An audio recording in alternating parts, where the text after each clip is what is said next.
Hello everyone, welcome to another Season 6 Calamity game. This time it's going to be the NA1 Finals. It is going to be DZ versus 1F. We've seen DZ play just last week against Zeke. Very close game, very down to the wire. Ended up being a 6-5 game in the favor of DZ. So I'm very excited to see this team play again against 1F, which is a very notably strong team. Very, very excited. I'm here with my friend Call of Halo, who's going to be helping me commentate today. You want to go ahead and say hi? Hello. My gamer, my young goat gamer.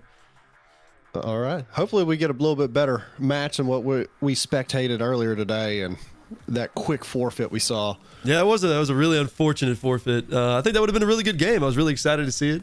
I had covered IP the week before, and I liked what I saw. I think they definitely had potential to win that one there. But now we're on to the next one, on to DZ1F. DZ, as we've seen in the past, very, very heavy team. I mean, they love playing their heavy tanks. They're not a big light tank team.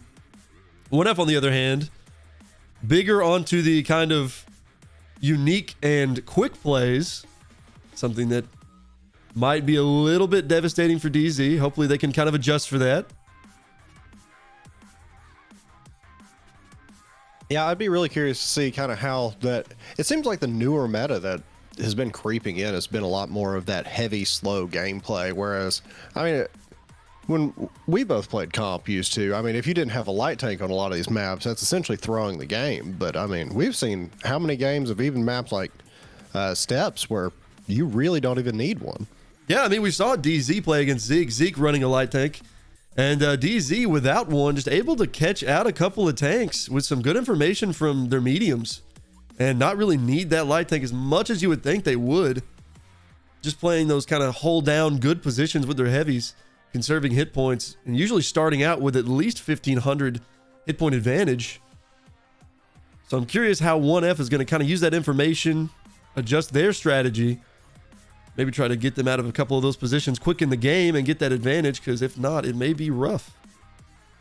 I will stay watching the 1F play earlier today. They definitely ran more of that traditional offense and defense that, you know, we would see in kind of our era of comp, right? So it's going to be really interesting to see this new and old era kind of clash. Yeah, I'm super excited for it. Super excited for it. And I mean, as far as 1F goes, very strong throughout the entire season. I think only losing one game to Zeke. DZ losing their first couple of games, but since then have actually been on a 4-win streak. Have not lost a game since.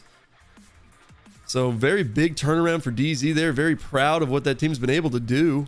I would say probably one of the most improved teams of this entire tournament throughout this season. Absolutely. I mean, that's the kind of thing momentum really does carry. If you're kind of strong the whole time, you're able to kind of fall on overconfidence a lot of times. But meanwhile, whenever you have a really big resurgence kind of midway through the season and really get your footing, it seems like that momentum really does a good job. Yeah, I think after that win last week against Zeke, right down to the wire in overtime, they're probably a little bit of hype after that. That was a really interesting, fun game. I don't think a lot of people were expecting DZ to take that win there, but they did. It was a huge morale booster for him. 1F, on the other hand, unfortunately did not pull out the win earlier today against RNGD in the EU1 finals, so hopefully they can shake that off, come here and try to win the NA1 finals instead. Does look like we Absolutely. are one short on the 1F side. However, DZ does have all their people already in here, unless they're going to get a couple more. I see a lot of familiar names to what we saw last week. Looks like it is the exact same lineup as who we saw beat Zeke last week. And it looks like on the side of 1F, it's the same lineup as earlier in the EU1 finals, but we do have Magna, who I didn't know still played the game, actually showing up today. Reaching deep in their bag to pull out some of the old crew that they used to play a lot of games with. They have been. I have not seen a lot of these names, especially earlier in that RNGD game. Like Sky Lambic coming back out. Did not expect to see him here. Now we just need Papa Snowdog to return. We're going to be in for something.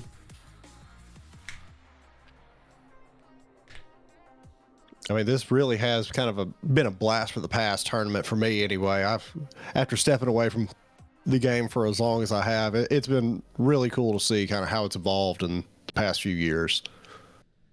And I mean, in this game, it's kind of like the ancients versus the new kids, right? You have 1F, which these names have been playing for over half a decade, some of them.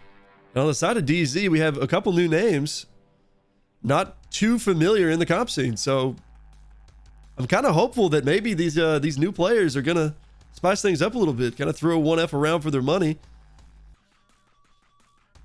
see what they are able to do. Now I will say, like we said, they do play pretty heavy, and as far as maps today go, we're gonna be starting on Muravanka, then to Westfield, which are kind of heavy maps, but you know, on Muravanka, very reliant on a light tank, especially on defense, like the Manticore. Very curious if they're going to play that. It looks like we got a ban on Muravanka coming up already. Beautiful. Beautiful. We do. Yeah, on the side of DZ, they have banned Muravanka. We'll get our maps And we got updated. Westfield being banned by the side of 1F. Incredible. That means we're going to be seeing Steps, Ghost Town, Mines, Cliff, Prokhorovka, and Arctic Region today. If permitted, we get that far. Hopefully we do. I'm hoping we see a couple of rounds go for each teams here.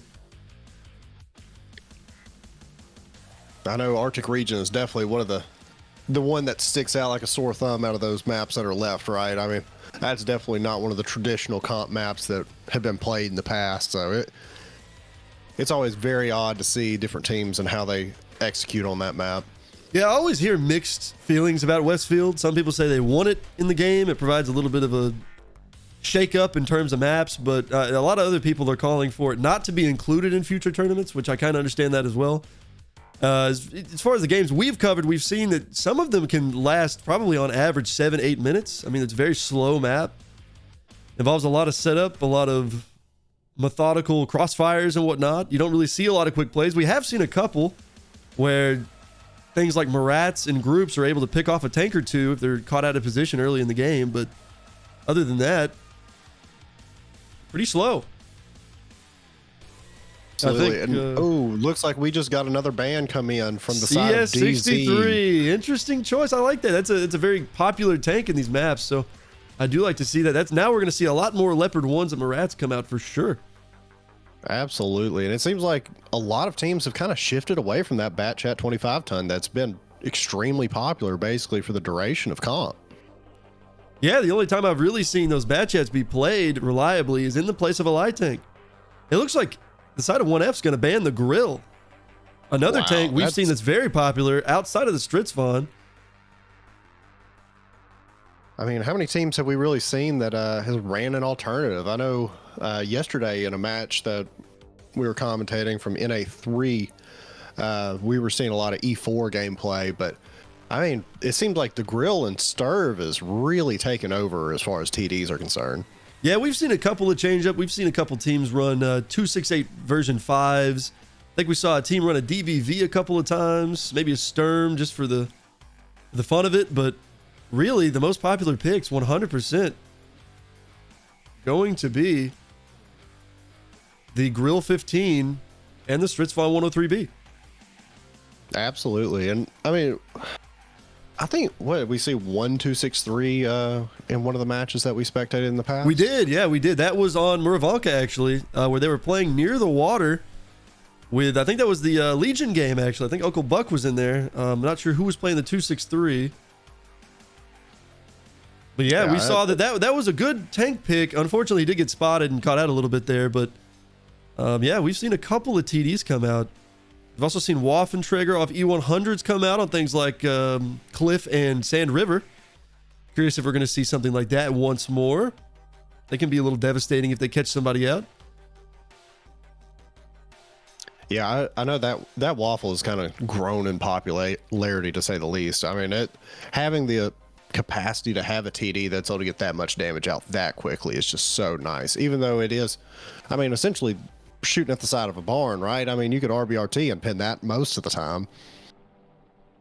Yeah, I mean, really, it's just kind of like a trapdoor spider. It's just going to wait until it sees a tank that it can clip, not get farmed too much in return, and just take that hit point advantage. On Cliff, we see it kind of stay back down like the 1-2 line and really get some damage going. We saw it, I believe, with I forgot what team was that played that Waffentrager on attack. Played back towards the Mines, or not Mines, sorry, on Cliff. Yeah, it should be Cliff. Yeah, I remember the Waffle Mouse 1F that you were covering in the corner there. Oh yeah. Yep, we've seen a lot of waffles on Cliff, and they do a great job. They do their job for sure. They sit there, they wait. A tank will push them. They'll commit. They'll get that clip put in, and then really all they've done is delay and burn those hit points down, while the rest of their team is going to play on Cliff's side. I will say, Absolutely. we are lined up to see Cliff as map number 4. So there's a very high chance we are going to see one of those waffles come out today. But I'm also curious, is DZ going to run a light tank on steps? I don't think we've seen them run one yet. I know seeing these two bat chats really takes me back to the old days, doesn't it? It's a good day to be. It's a good day to be. Old comp was certainly fun. It looks like side of 1F. Yep, choosing 2 bat chats of Stritzvon and 277 so far. Definitely going to pick that Stritzvon now that Grill 15 is banned, as it is the second most popular TD choice. But yeah, on the side of DZ, I do expect to see a very heavy lineup. Usually they like to play 3 to 4 Soviet-style heavies along with maybe a hull down or 2 on steps. And then maybe 1 to 2 mediums at the most. Doubt they're going to see a light tank come out. I guess one thing to really dilly-dally around with is, do you know if that Sturv shoots heat or APCR as its premium round? That Sturv shoots APCR, I do believe. I mean, the only question is, because it doesn't have that extremely high pin APCR, like you'd see in some tanks like the E4 or the E3, is it going to be able to struggle a little bit on these long distance engagements that you see a lot of times on these maps like steps? Possibly. I think just the amount of velocity and pure penetration the Stritzvon has on those premium rounds kind of just outweighs the benefits. But I think I was leaning towards the right direction on what these teams are going to pick. Side of 1F, choosing those 2 bad chats, getting a little bit more speed in. On the side of DZ, we don't see any quick tanks coming out yet, just heavies. I think that trend is going to continue throughout the games we watched today. Wow, that's another tank we haven't seen really pop up that often, is that WZ111QL, one of those premium version of the 5A with a slightly higher alpha gun. That's something that, I mean, we used to see all the time, but essentially since the VZ55 came out, it's just not been touched. Yeah, we really haven't seen a lot of VZ55s being played recently either. I know the last time we saw those were on Sand River, where they ran a pair of them, but I don't believe I've seen them in a single game since. And even then, I don't know if that team even had a whole lot of success with that. I believe they lost that round. I believe they did. And on the side of DZ, it does look like we're continuing that heavy trend. And I highly, highly doubt we see a light tank. I know you're not a huge fan of that. But it looks like we're going to have only 1 medium on the side of DZ. If even that, they may pick another heavy tank. Wow, talking about blast from the past tanks. We got the 113 coming out. That is a Chinese heavy that I haven't seen pretty much since the 5A dropped. I know, yeah. The 113 used to be a pretty popular pick, especially on PC way back in the day. Haven't seen it a lot on console since, and it looks like DZ is going to run a full 7 heavy. Wow, already going to be at a significant hit point see. advantage. This is going to give them a couple thousand up just out of the gate. That's something that we've seen with the past couple games they played, and it was really problematic for Zeke. They had a hard time getting those hit points back down. We're going to head on into game number 1 on steps with DZ on defense. So on the side of DZ, we've got a 113, a Chieftain Mark 6, 2 Super Conquerors, a Kronvon, and 2 IS-7s. Over on the side of 1F, we got the WZ111QL, the Chieftain Mark 6, 2 277s, Bat Chat 25-ton pair, and a Sturv 103B. I am kind of curious what DZ is going to do for defense. They're not going to have much vision as far as playing a medium tank forward. Usually you see a medium tank heading towards the F9 area, but this time they don't have anything quite quick enough or camoed enough to really do much over that way. Looks like they're going to be sending that Kron and 113 along with the IS-7 over those tracks to be able to help contest that north. I know that's been kind of a popular strategy a lot of teams have been doing, of just installing enough chonk up there that you're able to essentially neglect that side. Ooh, the 113 getting lit up early as well. Yeah, but 113 and Kronvon get lit. Good information on the side of 1F. Magna doing a commit here over towards tracks, and that 277 going to be followed by Lemur. Going to try to contest this Kron in this 113. Here comes Kellen as well. It looks like they are going to do potentially going to stack up and do a push here. Try to kill these tanks. I believe they are going to have a slight advantage if they're able to get over tracks and get safe from a couple of the tanks back there on the back line. They are just going to stack up for now. Looks like Tanks is moving up through the middle. I wonder if he's going to be able to get any side shots in that Kronvon's turret. Neo Beater in the Kronvon getting a good shot on UV lights there. Got a good angle. If he overcommits, though, he will get punished for it, and he did. Gets a shot in return, but puts one back into Magna. And now one into Frisbee. Kron down to one shot left in his clip. Gets a hit on Willows. Willows already under half health in the Stritzvon. That's not great. Oh, and he's taking more punishment. That's not great. Unfortunate spot to be lit in there. Not exactly sure what lit him. But that's really, really unfortunate having that Stritzvon go down. Now they're going to fall back. It looks like the Batchet, Stritzvon, and 277. No, just the Batchets and Stritzvon are going to stay back. Kind of fake the rotate. Same with UV Lights, who's going to be anchored up on that rock position. Meanwhile, we have a couple tanks. Hit point difference is huge. I mean, they loaded in with, whatever, 2,000 less to begin with, just because they're running that double Batchat pair over the full heavy tank pairing. But, I mean, at this point, they're looking at, 3,000 hit points down? Yeah, I mean, this is something that we saw with Zeke as well, where they can just get one or two good trades, and suddenly they're 4,000, 5,000 up before, blink of an eye. That's just one of the advantages of having all these hit points to throw around. It makes it really, really difficult for 1F to find tanks that are low hit points to make these pushes. And now 1F going to try to rethink their strategy because pushing that side is just not feasible. Looks like we got a good rotation on the part of 1F, and they are fully set up. It looks like they're starting to get spotted down there in the south. That they are. Looks like they are stacking up for Willows to get a couple of shots if he can on some of these heavies, over peaking just a little bit, not quite able to hit the Cupola on the Chieftain Mark 6 there, but he is going to continue to try. Good shots into TS Maze, who was overcommitting just a little bit, showing too much of his hull. Here's the question, though, is how long do you hold those heavies up north? I mean, realistically, the second that you pull them over tracks, they're going to be in a lot of trouble, but I mean, them being down there, that kind of opens you up to an overmatch push. Obviously, it's even in the south right now in terms of tanks, but I mean, they don't know that. Now, I mean, in this situation, of course, we have more information than they will. Right now, it's looking like a very even game. You got three tanks on each, or three tanks on one side, four tanks on the other. Willows, though, decent overlooked position to try to support these heavies from 1F. But this is going to be a difficult push no matter what 1F tries to commit to. Notice hull down in the 113 actually being lit up in the north. I guess one of those bat chats are able to kind of get a sight line in on them, but they are not getting spotted in return. So they know there's still something hanging out up there. Yeah, Willows trying to get good shots in these heavies. Not quite able to make it connect.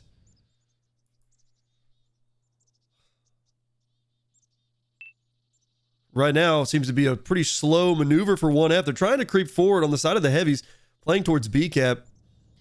But they really don't have the advantage here. Looks like DZ is trying their best to get that rotation out, but they keep getting lit by these bat chats and Chieftain up there in the north. I mean, yeah, it's going to be unfortunate. Dark Blizzard does get lit trying to get out. So he's going to have to take a pause, not able to get back over towards B. Kronvon in 113, kind of alone, but there's not enough tanks on the side of 1F to really put the hurt on him the way I think they want to. Down to just 5 minutes on the clock. They're going to have to start making a decision. What do they want to do? Where do they want to send these tanks? Trying to blind fire Willows in the back. Good blind fire attempts there on the side of DZ. Looks like they're almost staging in order to be able to take out this IS-7, but it looks like he has a little bit too much support for them to be able to really jump on him and do that. Yeah, he's got a couple of those British heavies behind him. Definitely don't want to go after that. Kellen and Frisbee still sitting over here behind UV lights, waiting for something to happen so they can make a move, or waiting for one of these DZ heavies to commit a little too hard over the center towards Magna. So far, DZ Dark doing a Blizzard great job. Was able to get out of that spot up north undetected as well. Okay, that's what we like to see. A good rotation from DZ there. Stacking up where their heavies are. These heavies are going to be very difficult to rotate out. However, now they do have a bit of an advantage on the side of the tracks if they recognize that and try to take it. I mean, I don't think there's a way for them to know that he got out there. I mean, no spots at all. Oh, now they will. He did just get spotted, and I think they will realize that that was the same IS-7. And as you can see, UV Lights is now getting a little bit aggressive towards the tracks. No spot on his way up as well. I mean, you'll see that Kron's turn has turned 180 degrees to where he's going to be poking up. Here comes Kellen with the push as well. Looks like they may be stacking up to go over on Neo Beater. Or possibly chase down Hold Down. It looks like they are actually going to go towards Hold Down here. Magna able to get in the back line. He's going to put a little bit of punish in as well. Hold Down getting focused first. Batchet's good clips out of them. No bounces so far. And there goes Hold Down. Ooh. That's a big hit onto the ammo rack of Not Frisbee in the Batchet there. And there goes Neo. But yep, Frisbee does go down in return. So far, Looks still like fairly even. 1F up 1 tank, but DZ still up over 1,000 hit points just due to that beginning advantage. I mean, at this point, we're seeing a lot of map control from 1F, but I mean, those tanks that they have installed are just so chonky. Are they going to be able to actually find an opportunity to collapse on this? Yeah, Dark Blizzard's in a kind of a rough situation here with Magna on his back. It looks like they are going to rotate some tanks to try to support him, try to keep him alive as long as they can. Kellen kind of looking for the kill here. Same with UV, who's now going to be pushing towards Dark Blizzard. Try to get him out of here so they can make a move. It is going to be really difficult for them to get Magna out of that position. And now Kellen going for the cleanup along with UV. Dark Blizzard's going to go down. So now still fairly even on hit points, but 2-tank advantage on the side of 1F. Tanks is down to a one-shot, unfortunately. Looks like no connections there from the back line of the heavies. Now the base pressure starts. It looks like they put one of those Batchets onto the base that they had remaining, and then they're just going to bleed them as they try and get those resets. Good shots onto Magna there, putting him down to roughly 1,000 hit points. But yeah, if they're not able to blind fire this Batchet 25T, which it looks like they are attempting to do, it's going to be a rough minute and 14 seconds on the side of DZ. They're going to have to commit something over there pretty soon if they're not able to get these blind fires going. That position that Kellen's playing right now is just so strong. Wow, Magna getting farmed out a little bit here. Good shots from Stewie Bulb on him, I believe. TS May is just holding down tanks and Willows, stopping them from supporting their team the way they wish they could. But good shots from UV on a Stewie Bulb there. Down to just 46 seconds. They've got to get a reset on Kellen pretty soon before they need to commit a tank. Still nothing from DZ on the reset, but Shifty peeking up, does get shot twice. Big hits into him.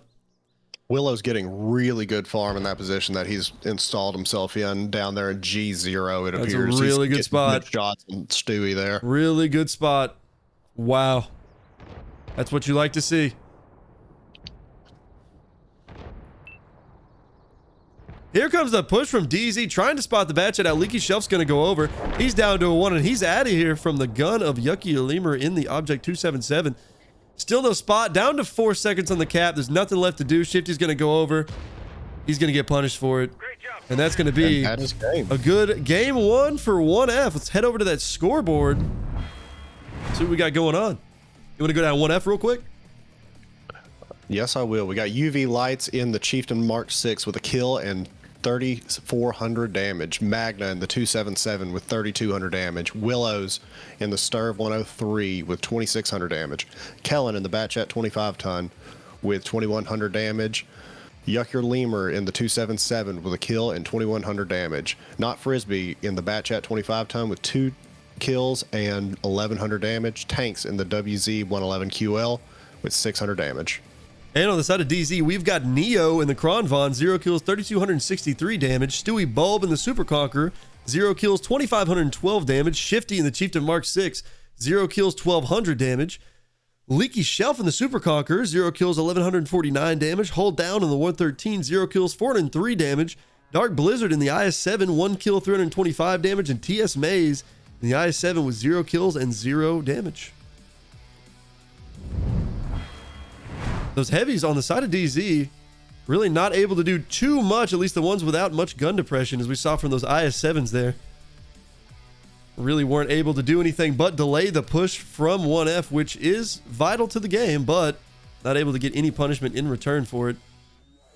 I mean, 1F really kind of showing why having a high mobility lineup is so dangerous for different teams to have. I mean, they were able to see that this is not a beneficial position for me up north. They've already installed too much, and so they made that full southern rotation with the majority of their tanks, leaving a lot of tanks kind of over those tracks in a bad situation until the point where they had an overmatch and were able to just take out those two remaining heavies.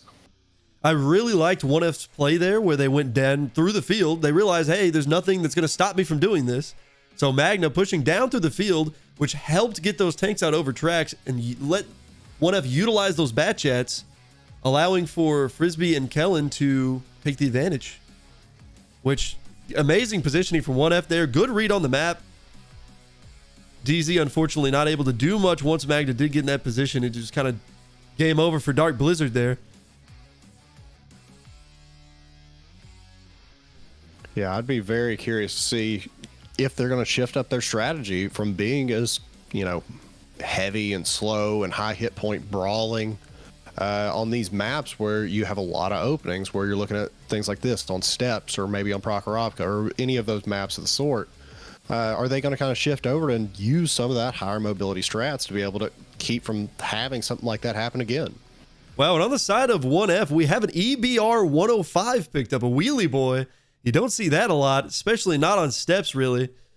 Usually it's going to be a T100 LT or something along those lines, but I'm very excited to see what exactly Kellen's plans are with that tank.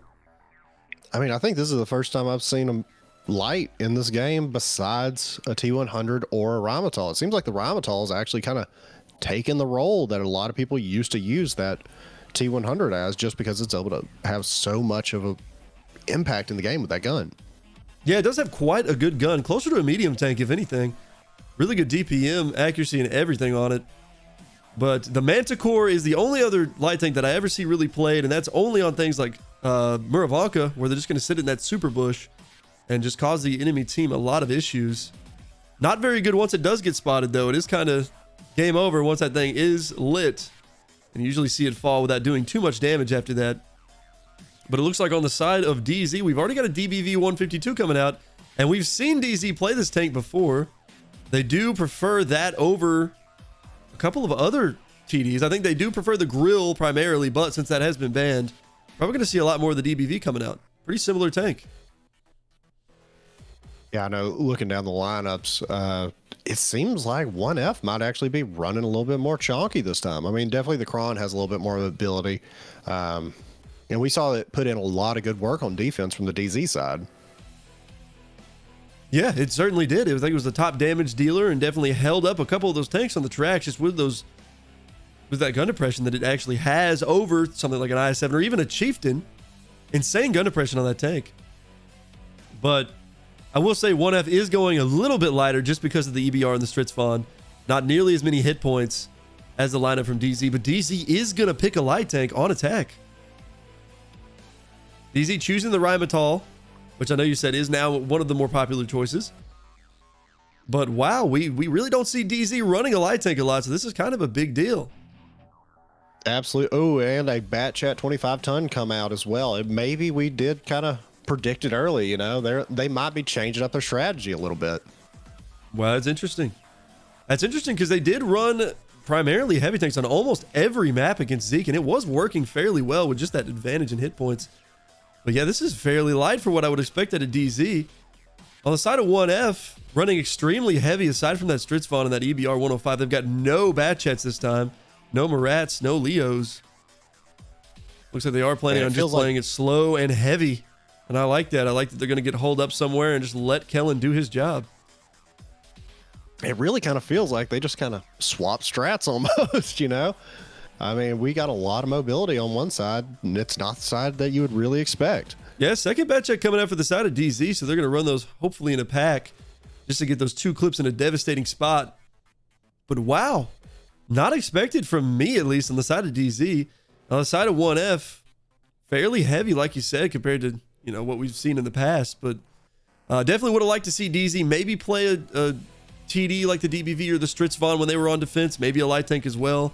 Not sure I 100% like the 7, what is a heavy strat. It did kind of cost him in some spots. They did have the hit point advantage, but it did kind of go away fairly quickly once 1F was in their decent positions. So we will see how this lighter lineup works out for DZ. Hopefully pretty well. Absolutely. And maybe we'll see on the 1F side how you're supposed to run a lot more chonk, right? Yeah, I mean, I expect to see big things out of them, especially running the EBR 105. I feel like that's kind of like a stunt vehicle, right? You want to show people that you know what you're doing and you can do it with almost anything. So let's run a wheeled light tank. We're going to head on into round number 2 of steps, this time with 1F on defense. On the side of 1F, we've got a Chieftain Mark 6, 2 Super Conquerors, a Kronvon, an IS-7, an EBR 105, and a Stritzvon 103B. Over on the side of DZ, we have a Chieftain Mark 6, 2 277s, a Batchat 25 ton, actually a pair of them, a Rheinmetall Panzerwagen, and a DBV 152. Looks like Kellen is going to be heading out there to get those early spots. Going to play really, really, really far down this right side of the map. I mean, it's almost like he just spawned, 2 spots closer than the other light tank, right? I mean, he's really kind of reaching and getting it there. He is. Light tank is actually going to be going the other way as well. So Kellen going to get some good spots here. Matisse may be able to spot him, but he's already in the bush and set up, so I highly doubt it. Oh, UV lights already lit up north. Wow, look at that. He is already going over tracks, does get spotted. Good light tank play there from the side of DZ. Kellen still held up waiting for Matisse or Shelf to make a move to try to get some information.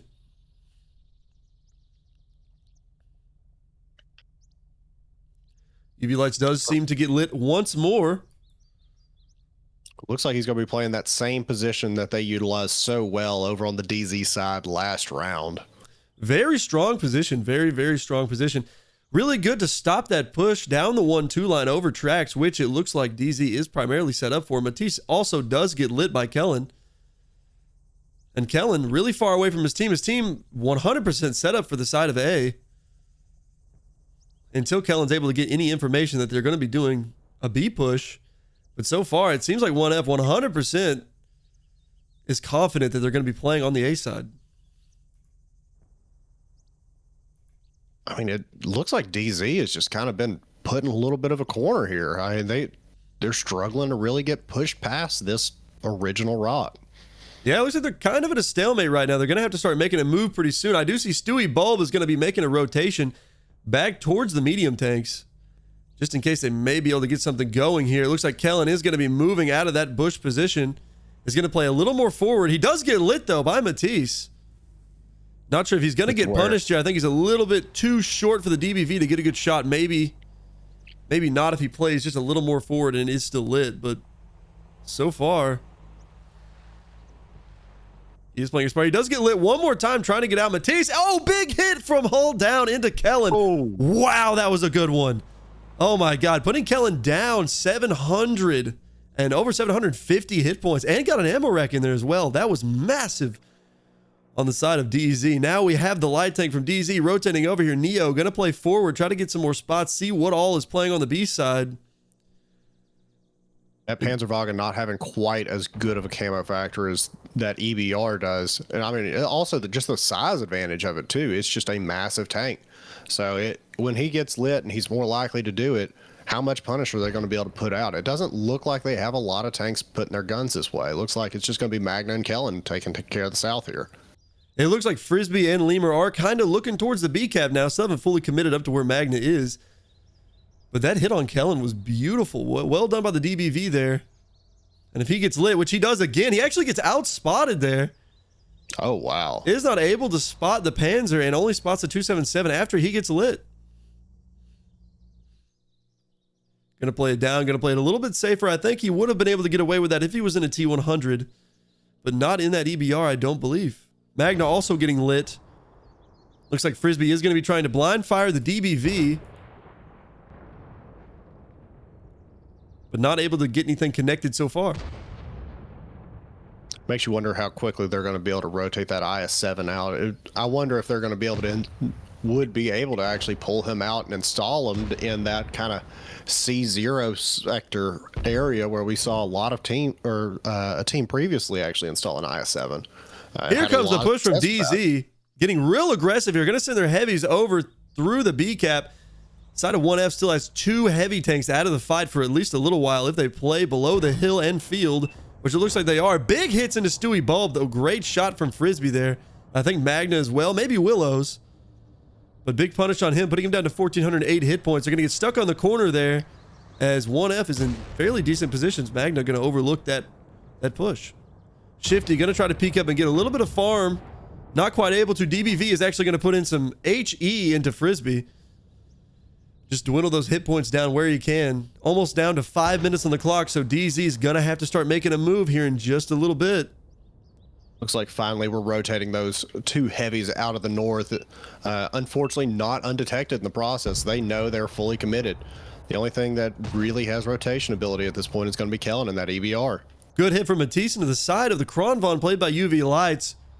But he's going to go on reload. Leaky Shelf still playing the rock in field. Now, 1F committed to this little bowl over here in just a couple sector area. DZ going to have total map control outside of that, but 1F in a pretty good position. Willows is getting hit, I believe, by the light tank. Now he's going to turn his attention a little bit. Looks like Kellen's going to try and move out and maybe get a little bit of a spot on that Rhymotol. He is going to play back a little bit more in that bush.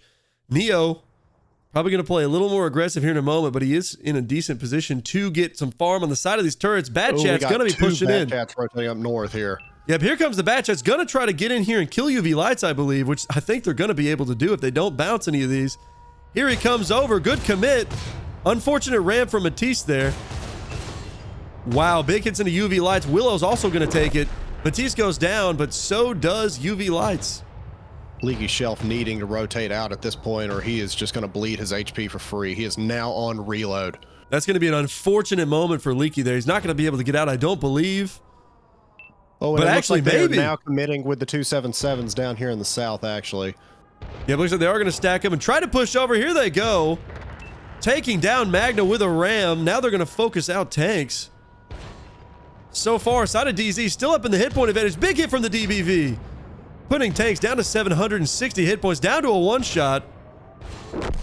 Oh, they lost a 277 for that, so actually be able to take out a little bit, keep it even on the number of tanks, although it looks like tanks is going down quickly. Big ammo rack into Illusion. Big ammo rack. 1F needed that. That kind of evened the hit points up there. 1F still kind of in a rough position. It looks like Kellen is going to go down to the Rhymotol. Can he get out? How well does he know his shell velocities? What a back and forth push from there. We saw tanks from both sides getting the works. Now Shifty putting on base pressure. He's in a little bit of a rough spot, turning sideways like that, taking 2. He needs to play up closer to that hill. Big hit there into not Frisbee from the DBV. Does get an ammo rack as well.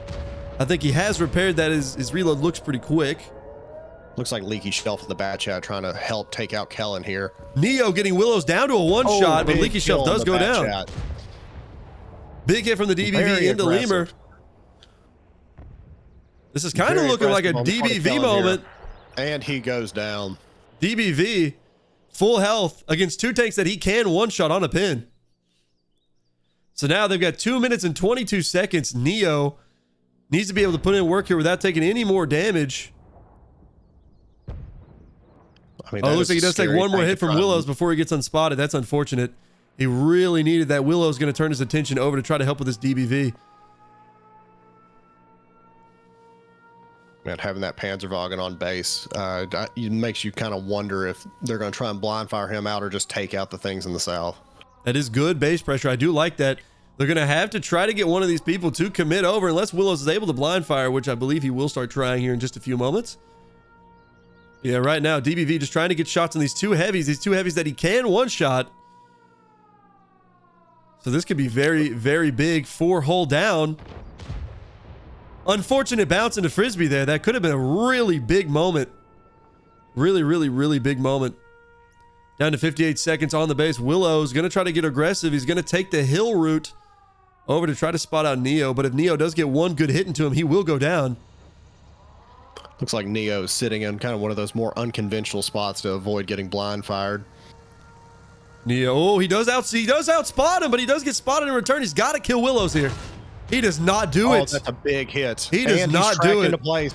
Wow, he's going to go down here. I don't think he's going to kill Willows. He does not. That is a big down right there. That kind of breathed new life into 1F here. 53 seconds on the side of DZ. DBV now trying to get a little aggressive, move his spots. Got 3 tanks to kill. Can one-shot every single one of them, but has to get all 3 of them in a position where he's not going to die in return. And I think with as much time left on the clock, I'm not sure if he's able to get that done. Willow's just going to go for the scenic tour just to avoid being killed. They have no time. This is going to be another round for 1F. I mean, there's no real pressure on the part of 1F here to do anything. They're able to just kind of hide out, and if he decides to YOLO, then pincer him. A very smart move on the side of 1F by Willows, just deciding to get out of the match so that the DBV has no chance of killing him. Looks like Frisbee is going to try and get in there and go ahead and finish off the kill before the last few seconds. Not sure he's going to be able to clean it up, but still, regardless, another good round win for 1F. And we will head on over to that scoreboard. On the side of 1F, we've got not Frisbee in the Super Conqueror with 1 kill, 4,246 damage. Willows in the Stritzvon 103B, 2 kills, 2,708 damage. Yucky Lemur in the Chieftain Mark 6, 2 kills, 2,616 damage. UV Lights in the Kronvon with 1 kill and 1,800 damage. Tanks in the IS-7, 0 kills, 1,173 damage. Kellen in the EBR 105 with 0 kills, 805 damage. And Magna in the Conqueror with 0 kills and 175 damage. Over on the DZ side, we got Hull Down in the DBV 152 with 3,700 damage. Illusion in the 277 with 2 kills and 2,200 damage. Shifty in the Chieftain Mark 6 with 1,700 damage and no kills. Matisse in the Batchat 25 ton with 1,700 damage. Leaky Shelf within the Batchat with him with 1 kill, 1,300 damage. Stewie Bulb in the 277 with 1,300 damage as well. Neo Beater in the Rhymtal Panzerwagen with a kill and 1,200 damage. Wow, that game could have went either way, honestly. Some of those pushes from DZ were really well done. Unfortunately, for the side of DZ, 1F able to get a really interesting ammo rack there, and I feel like that was a big pivotal point in that push, giving 1F kind of the lead. Also able to get some good kills there on the base side, taking out that Rheinmetall. Good play by Willows, not going down to that first shot, getting the reset, and putting DZ in a losing position. I mean, realistically, DZ had a good chance of winning right before that ammo rack. I mean, it kind of just leveled out the whole game. They were able to maintain the same number of tanks. I mean, that's the main thing, is not having an immediate overmatch in any particular position. It kind of just gives you a little bit more strength to be able to come back in these unfortunate games, I guess. And I mean, we saw at the very beginning of the game, Kellen getting spotted, getting hit by the DBV for 763 damage, I believe, right out of the rip, putting him down, making him not able to do much for the rest of the game. He had to play a little more passive, which, as we saw by those post-game results, only 800 damage and a little bit of spotting. He wasn't quite able to do what you'd expect an EBR to be able to do, especially once they lost map control. But they were able to scrap it up, take the win. So that will be 2-0 for 1F on steps. Now heading into Ghost Town. I mean, in theory, this should be the map that DZ should be the strongest on, right? I mean, this is going to be really rewarding for a lot of that real slow, chalky, take the overmatch play style that DZ really likes to play. Yeah, and I mean, as we see from the lineup so far, already have a Waffle E100, IS-7, IS-4, and E5, already rocking that super, super heavy lineup. I do feel like we're going to see something very similar from 1F, also pulling out a Waffle E100. Very, very interesting to see how those are going to play out against each other. Out to Fosh for a minute. I was getting my hopes up. Oh, there's something you don't see every day. I would say that's a fairly common pick. That's a good brawler, man. Really? I don't know if I've seen the 215B in comp, really. Yeah, on things like Himmelsdorf, very, very common pick. Very good tank, good brawler, great DPM. He's got that turret towards the rear. Only problem is it does get set on fire quite a lot. Like a lot, but that's okay. I mean, Russian tanks are still playable, aren't they? That's fair. Yeah, that's fair. feel like they get racked a lot more, though. I feel like all we've seen really are ammo racks from those Russian heavies. I mean, yeah, it's been a really big swing kind of day. I mean, we've seen a lot more fires in the previous games we've watched, but I mean, we've had, I believe, 2 ammo racks, haven't we? I think so, yeah. I think we may have had one on the heavy over tracks on the side of 1F, and then we had one that game on that lower push towards B on the side of DZ. Give us something to talk about at the very least, right? Oh, for sure, for sure. Yeah, it looks like they're picking up a few more tanks. 1F is going to go very, very heavy, as we expected both teams to do. Side of DZ picking up 2 T57 heavies, going very heavy on the clip potential, which can be nasty. If they can get those 57 heavies and that waffle in a position to farm, it's going to be a really bad day for whatever is on the side of 1F facing those. 1F only choosing to play one autoloader. The old T57 on this map, man, having that much DPM is just devastating to run into. If you're able to hide those until just the right opportunity, have something like an IS-7 or something like that, be able to detect things for it and figure out, okay, we have an overmatch here. I mean, they could really delete a tank from the game. Oh, 100%. We're going to go ahead and start up the first round of Ghost Town, third round of the game. On the side of 1F, we've got 2 FV215Bs, 2 Super Conquerors, an E100, an Object 277, and a Waffenträger E100. Over on the DZ side, we have a T110E5, 2 T57 Heavies, an IS-7, an IS-4, a T95E6, and a Waffenträger off E100. Yeah, really curious to see what they're going to stack up that Waffle and those 2 T57 Heavies at, but it looks like they are going to keep them together, keep that clip potential going. Oh, we are going to see a little bit of a split here, actually. 1 T57 Heavy going to go around the left side, while Illusion going to play towards mid. And Neo trying to look for that cross over down the BC area, but I think he's going to support Illusion any second now. Big hit to hold down from Not Frisbee. Good initial shot there, giving him a little bit of that advantage on hit points. Now it looks like DZ kind of getting stuck here by Magna, who's playing the corner of the ramp in that FV215B. Stacked up by tanks and Kellen in the Waffle E100. Looks like the DZ side's almost caught off guard with how heavily they're playing on that 1F side down towards the south. Yeah, unfortunately they didn't decide to push on Magna. I was kind of afraid they would, because Kellen would have put the hurt on somebody. Tank's going to rotate around. May get some good shots into Dark Blizzard here. Ooh. Oh, actually, yeah, it's really unfortunate. It's going to be very concerning. It'd be able to get a lot of damage. Yeah, Tanks does get lit. Dark Blizzard not looking. Tanks not able to get a shot in yet, though. Not sure if Dark Blizzard's going to be able to get one either. Side of DZ kind of stuck. It looks like Leaky Shelf is going to put some base pressure on. Got UV lights appearing that he's going to be able to poke it out here. Big hit into Leaky Shelf there from Frisbee again, putting in good work towards the base. Wanted to hold down, now wanted a Leaky Shelf, resetting it. Another one into Leaky Shelf, right into the lower plate. He's in kind of an unfortunate position. He can't push forward. Now Willows is going to be able to get shots into him. Oh, looking down in the south, Dark Blizzard goes down. Wow, big push there on Dark Blizzard. Good play, good play. Big hits from the Waffle, I assume, into him. Man, it looks like Matisse is going to be in a hard position here. I mean, he's going to be cut off from his team using sight lines. Yeah, Leaky Shelf about to go down to Lemur, and there he goes. Lemur going to play aggressive towards the base. Going to rotate back around. UV Lights now going to play towards Shifty.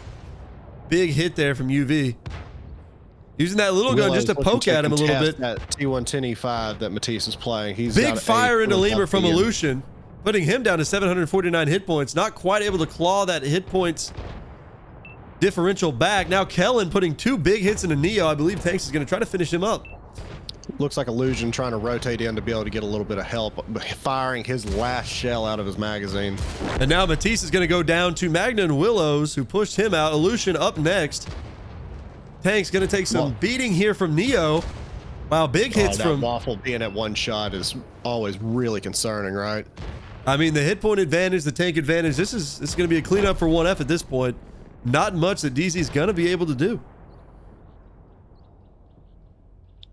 Neo's going to go down to Willows. He does miss the shot, so it looks like Magna's going to clean him up. Hold down now has 2 tanks around him, Tanks and Frisbee. Does get set on fire by tanks. He's going to burn out there. And Shifty goes down as well. It's going to be a third round for 1F. That was a big round right there. On the side of 1F, we've got tanks in the FE215B. 0 kills, 3,896 damage. Frisbee in the Super Conqueror, 0 kills and 3,328 damage. Great job there getting those resets on base. Magna in the FE215B, 3 kills, 2,765 damage. Willows in the Super Conqueror, 2 kills, 2,334 damage. Kellen in the Waffenträger off E100, 0 kills, 1,679 damage. UV Lights in the E100, 1 kill, 1,305 damage. And Yucky or Lemur in the Object 277 with 1 kill and 843 damage. Looking over on the side of DZ, we got Shifty in the T95E6 with 2,100 damage. Hull Down in the IS7 with 1,700 damage. Neo Beater in the Waffenträger off E100 with 1,500 damage. Illusion in the T57 Heavy with 1,100 damage. Matisse in the E5 with 1,100 damage as well. Dark Blizzard in the T57 Heavy with 400 damage, and Leaky Shelf in the IS4 with 400 damage as well. What a game of all games for 1F. That was very dominant from the start, I would say. DZ kind of caught off guard by where 1F was playing. Put a couple of tanks a little bit too far out without much support, as we saw with Dark Blizzard there, who did go down to the push from the Waffle and Magna. And really big advantage out of the gate from 1F. Unfortunate round for DZ. Hopefully able to pull something back on the side of defense this time. And there's the Foch 155. He heard you talking. And he's going to play it. I always appreciate it whenever somebody comes to my aid here. I've been spreading Foch propaganda for years now. I'm just glad that it's finally influencing the general public here. Wow, the good influencer of Watt is what they call him. Trying to get all these people to play the Foch 155, and he's done it. Only took a decade, am I right? Only took a decade. Hey, I used to run it all the time, man. It was one of my favorite tanks. Oh, all the time. Really Sand River was my bread and butter. The question is he running the big gun just to really embrace the meme, or is he going to make the actual good decision of using the smaller one? That is the question. Other than the Foch 155, 1F going down their typical high DPM heavy lineup. Side of DZ going for their heavier lineup with 2 E100s. Not quite as much DPM on those, but it does have that baby gun, which can be a little annoying at times.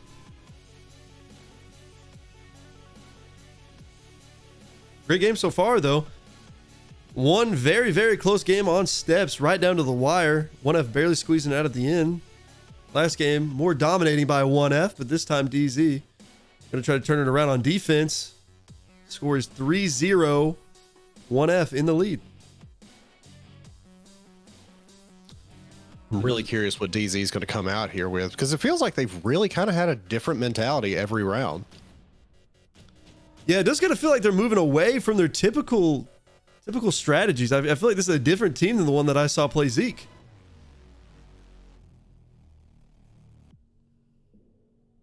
Yeah, I mean, man, this is going to be very interesting. I don't know. I mean, they came out with that double T57 and just didn't have a whole lot of luck with it. So I wonder if they're going to try and change up that mentality again, maybe run a little bit heavier. I mean, we haven't seen them, like, we have both these E100s out right now, which is another tank that I really haven't seen ran in comp hardly ever. It's been essentially replaced by that VK, best that I remember, but it's something that I've seen multiple times kind of in this new era of this comp league. Yeah, that is really interesting. I do wonder why that kind of transpired. All right, wait on 3 more tanks for the side of DZ. And just a heads up for the future, if you guys want to catch more games covered by Valis Esports and future Valis events, make sure that you follow the Twitch, turn those notifications on. I think we may be covering a few more WCL Calamity games. This is not the finale. It's the only finale for NA1. I think I was told just earlier the NA2 bracket is just now getting into playoffs. If you want to see us cover a couple of those and you enjoy the coverage, make sure to follow for that. If you want to see a couple of VODs and don't want to look on Twitch, which I believe deletes them after about a week or two, we do have a YouTube channel. Go check that out if you want to see any of the covers that we've done in the past. And we will continue uploading over there every time that we do cover a game so that you guys can keep up with the action. Or just go back and rewatch your favorite memories. which for me personally was the Legion stream where Uncle Buck had really unfortunate games where he just kept getting put in a bad spot. That was really, really unfortunate. He was funny really for us to watch, but I do feel bad for Uncle Buck because that was a really, really bad series of events for him. I mean, it was no longer sacrificial lamb. It was getting Uncle Bucked at that point, you know? I mean, that's a hard hole to dig out of right there. Highly recommend that game. And that is not one of those situations that you want a slogan or a saying named after you for. But unfortunately for Uncle Buck that night, it was a very continuous thing throughout most of the rounds. Just seemed to find the entire enemy team in a position he wasn't expecting to. We are going to go ahead and head on into round number 4, second game on Ghost Town. This time with DZ on defense. Nope, it looks like 1F is on defense again. I think they did forget to switch sides. It's a symmetrical map. It's basically the same thing, right? I believe so. Everyone should back out of this game, right? Quickly. Yep. All right, that's okay. This has happened a few times before. Not a big deal. Doesn't appear we have any movement, so everybody should be returned. If everybody's back in the team training, as they should be.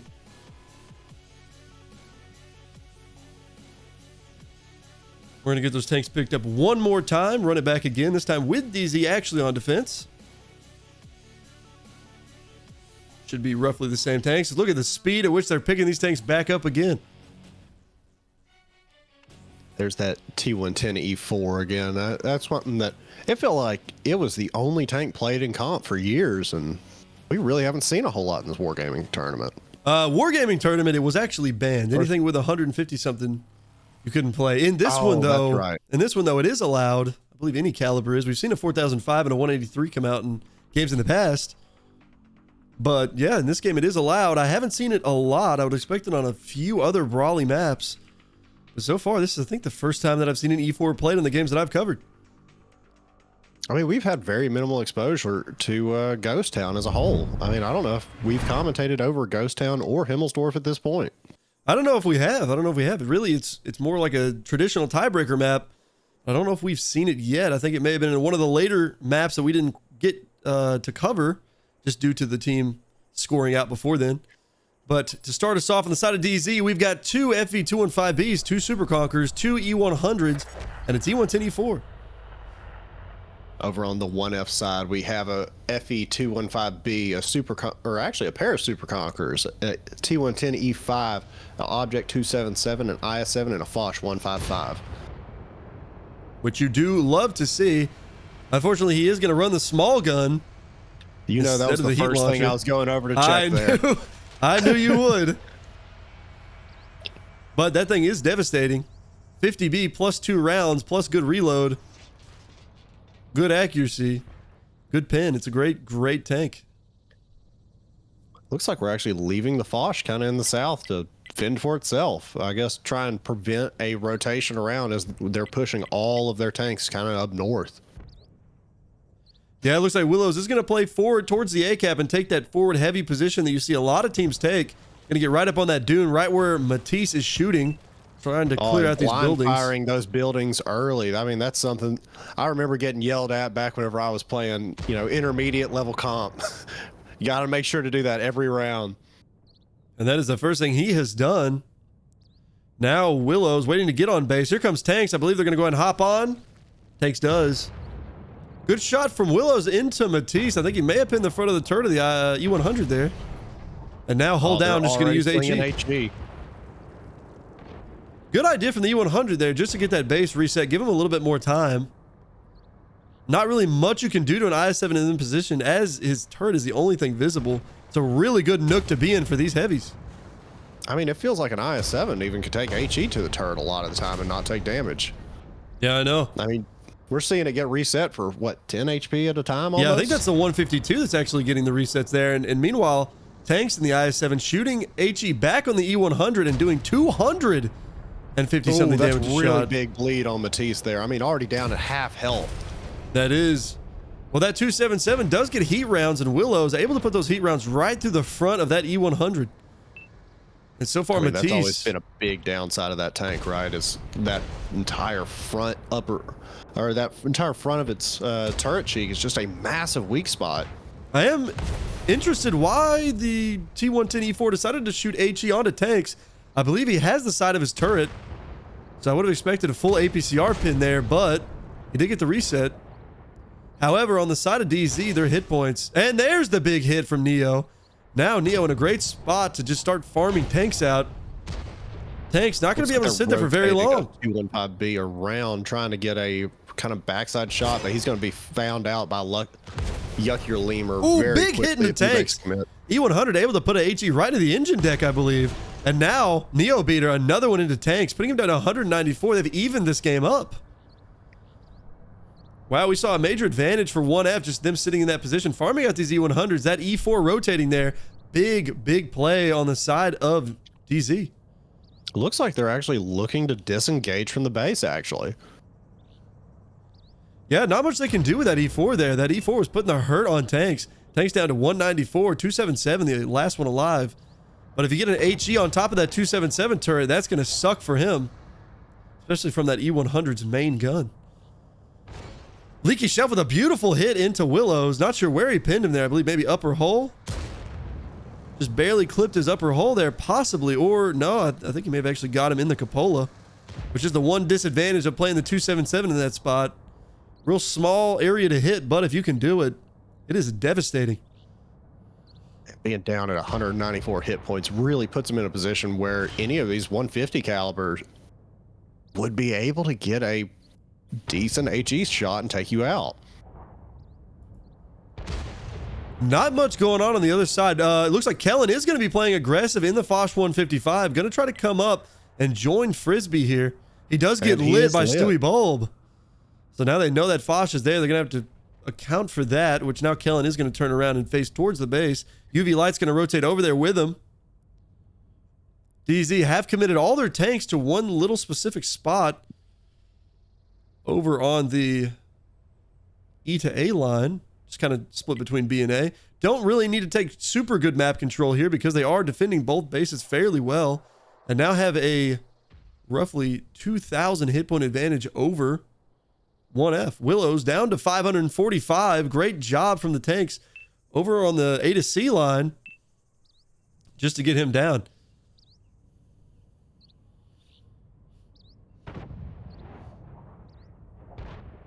Man, I'm wondering what they're going to plan Here on comes a doing push from 1F. Yucky or Lemur Lemur going after hold down along with Magna and Frisbee.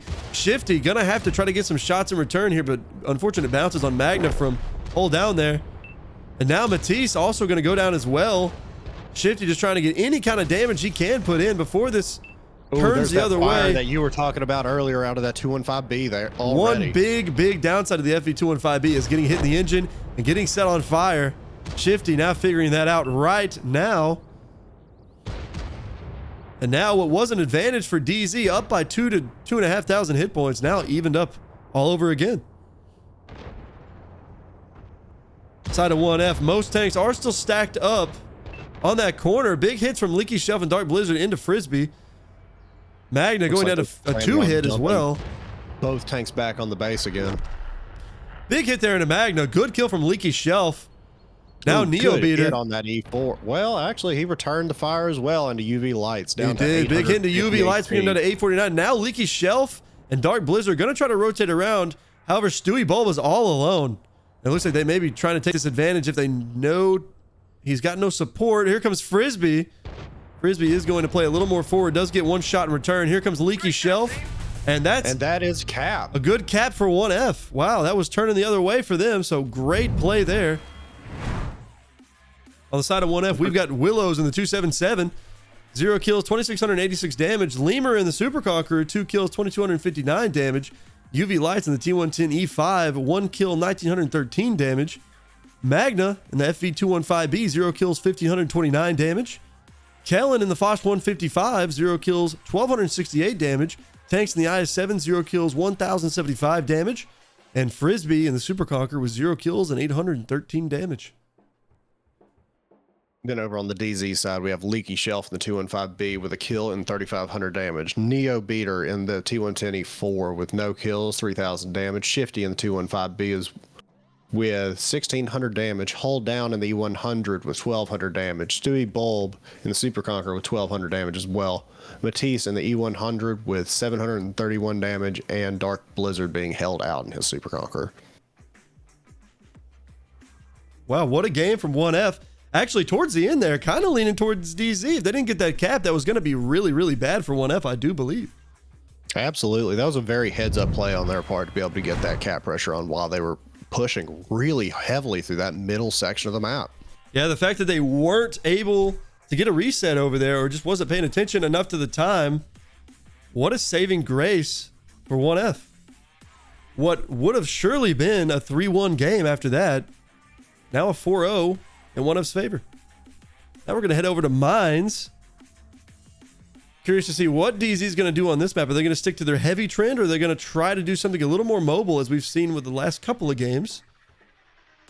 Really curious what they're going to move towards. They have been playing quite a bit different than we've seen them play in previous games. Kind of DZ's big thing is their ability to adapt, as we've seen with those statistics earlier shown on screen. Losing the first 3 games they played, now undefeated for the last 4 up until this one, which we will see how that ends up going. They may continue their win streak. 1F only losing 1 game this season to Zeke. I mean, Mines is going to be a great opportunity for them to be able to adapt, you know? I mean, they've been trying a lot of kind of weird techniques, but at the same time, you're kind of almost boxed in by a lot of the previous 2 maps. I mean, with Steps, you kind of need high mobility. Ghost Town, you need a lot of chunk. To me, Mines is going to be a good opportunity for them to be able to run more or less a hybrid and be able to actually try out new techniques and maybe be able to get something going here. I mean, speaking of new techniques, Magna, Jagdpanzer E100. Wow, on attack as well. Man, on attack, that is... I've ran it quite a few times down there in that K4 section kind of in the past, but man, I don't know if I've ever seen it on attack even. I do wonder where they're going to put him. Are they going to try to like do some weird cheeky thing down the one line, or are they going to send him up towards Hill? I think you could do some nasty things up there, but teams play a lot of big, heavy tank destroyers kind of near that C4 area. That way they're able to either A, punish the island with a medium push down the one line, or even get some shots up the hill whenever they're getting some of the slower tanks to try and take it. Okay, the AAT 60 is actually a pretty normal pick for Mines. I've seen the AAT a lot, but not the Yag. So I am curious what they're going to do with that. The Yag, devastating gun. You get hit by a Yag, you're going to know it. I believe the CS63 is a banned tank, isn't it? That is a banned tank. That is a banned tank. Hopefully they're going to let them know. Not sure if it's my place to do it or not, but I think... I don't believe we're allowed to say anything. I don't know. I'm not going to do it just in case. I believe this is going to be on the host to bring this up. I mean, if anything, we have this a will be a mod restart. in an illegal tank. What do you do about that? Oh my God, you're right. Whoa, we do. Official WCL staff playing a banned tank. Can we get this guy out of here? Let's get some screenshots. Come on now. It does happen this many rounds in. It is easy to forget what those tank bans are. Unfortunately, they cannot see the little banner at the bottom like everyone viewing can. So those refreshers are not coming up every couple of seconds. But I'm sure they will understand in just a moment. Probably going to replace it with something like a Leo or a Batchat, maybe a Murat. We've seen a lot of Murats take the place of a CS63. Absolutely. And just to remind everybody, the Grill 15 is the other tank that is banned from this. That is true, which we have not seen come out, but we have seen a DBV come out. Very similar to the Grill in a lot of ways, but not banned. On the side of 1F, they decided to opt for the other German flavored TD. Past few rounds, actually, I think. They've had one in the, whenever they played Ghost Town as well. Yeah, they did. They played the Waffle E100, now the Jagdpanzer, and then the Stritzvon before that, playing 3 different TDs so far. On the side of DZ, I believe they played the DBV and the T110E4, and also a Waffle as well. So 3 different TDs coming out for both teams. I am curious why they decided to ban the Grill and not the Stritzvon, but I guess that was the side of 1F that banned the Grill. And Willows was a big Stritzvon player in those steps games. Did a lot of good work. Looks like we do have all of our tanks picked up now, so this game is going to get started any second. This will be our fifth round. AAT60 over on the side of DZ, which is going to be a new TD for this round, or for this game actually as well. Something we've seen kind of off and on throughout this tournament. All right, I will say they are playing a banned tank. Hopefully they catch this, but this is the first round of mines with DZ on defense. Are they going to notice that this was an illegal tank?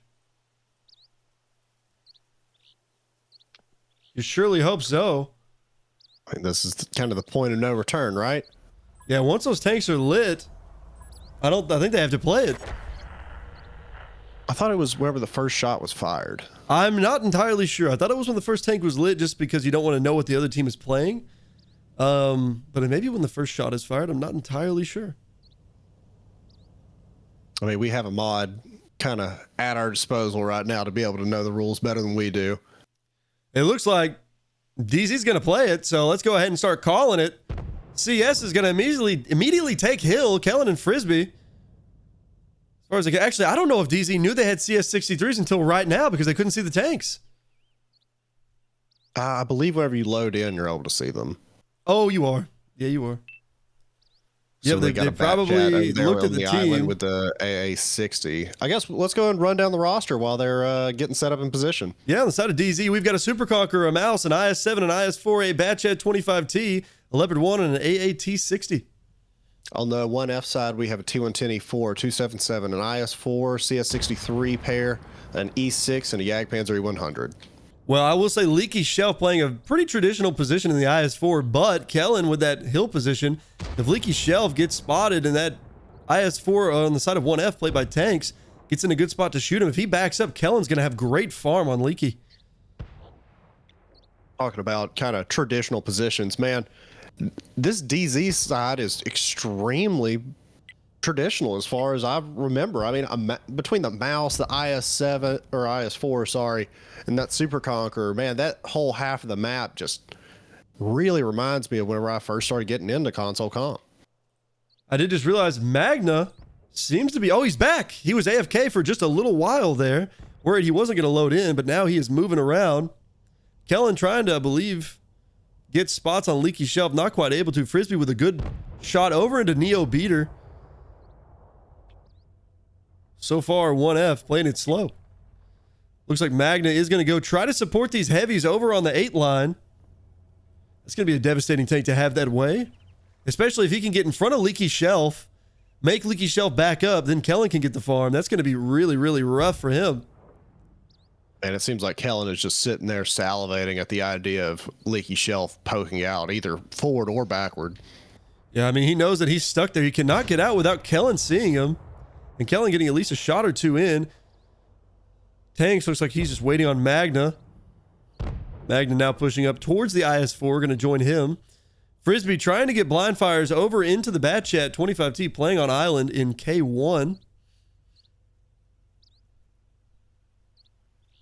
Actually, unusual to see that TD playing a little bit more aggressively than the Batchet over on the DZ side. Here comes the push from tanks towards Leaky Shelf. Magna right behind him. Leaky Shelf does get spotted. If he does back up, he is going to get punished from Kellen, which he does. Now he understands, hey, I can't back up anymore. Now I got to play forward, but he can't play too forward, or Magna's going to get a really big hit into him, and he's turning for it right now, along with Tanks going for the push. Tanks, big hit in the lower plate there. Huge hit from Magna. You can tell he's running that 10% damage reduction, but that's going to be a really, really bad spot for Leaky to be in just a couple seconds. Looks like the DZ side has AFK'd. I believe they just realized that there is a CS in the lobby, and looking at the match chat, that is the case. There goes Leaky Shelf. I think they may replay it. I don't know if there's a rule that says it has to be called out before a shot is fired.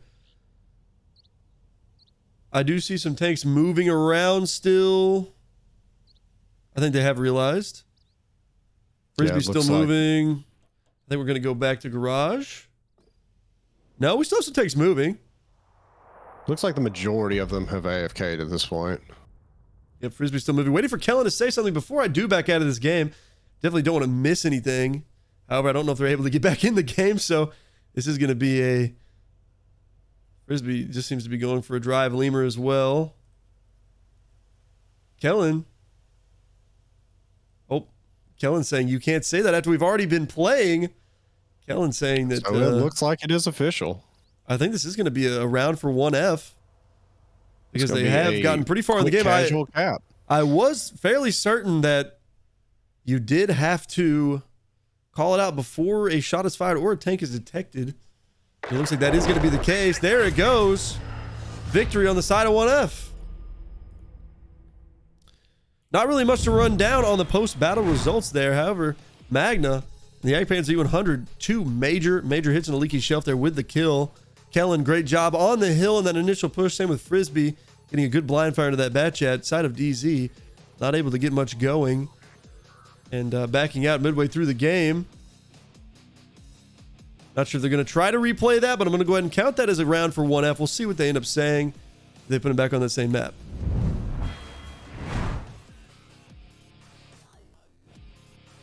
Does look like DZ's going to pick the same tanks. We'll see maybe if Kellen is willing to play this game again. We'll reset the score back down to 4-0.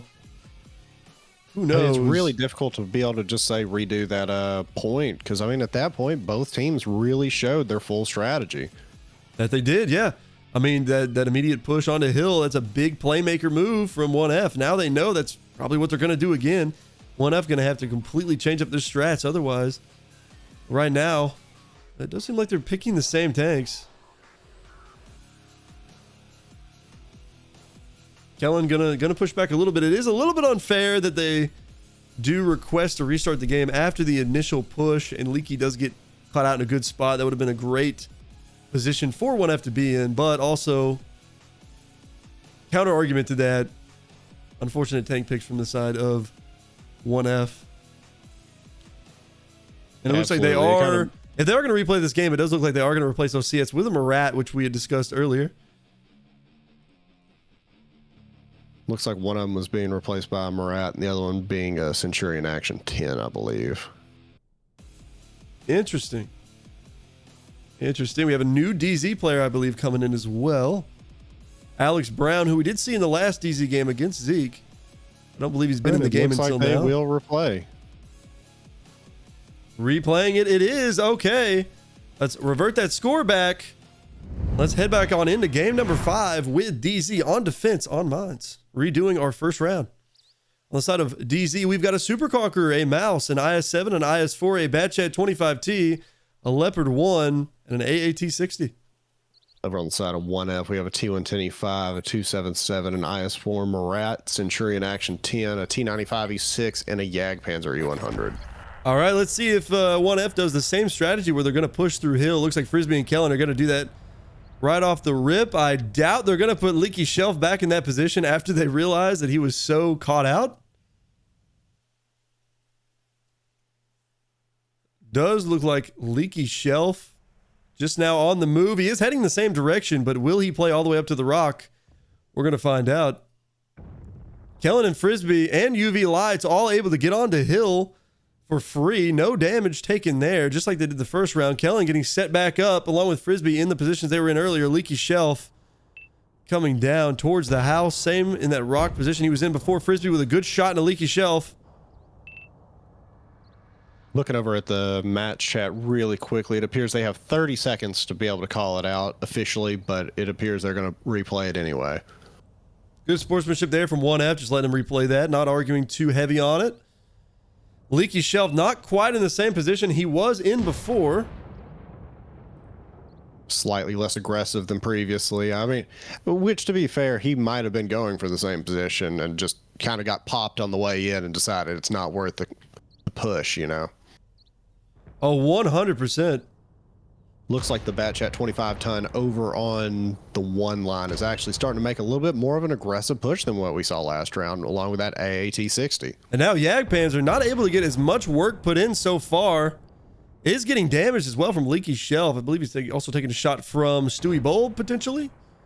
So this is already looking a little bit worse on the side of 1F than it was earlier. Big hit into Willows there as well, hitting his gas tank. Could get set on fire if he's not careful.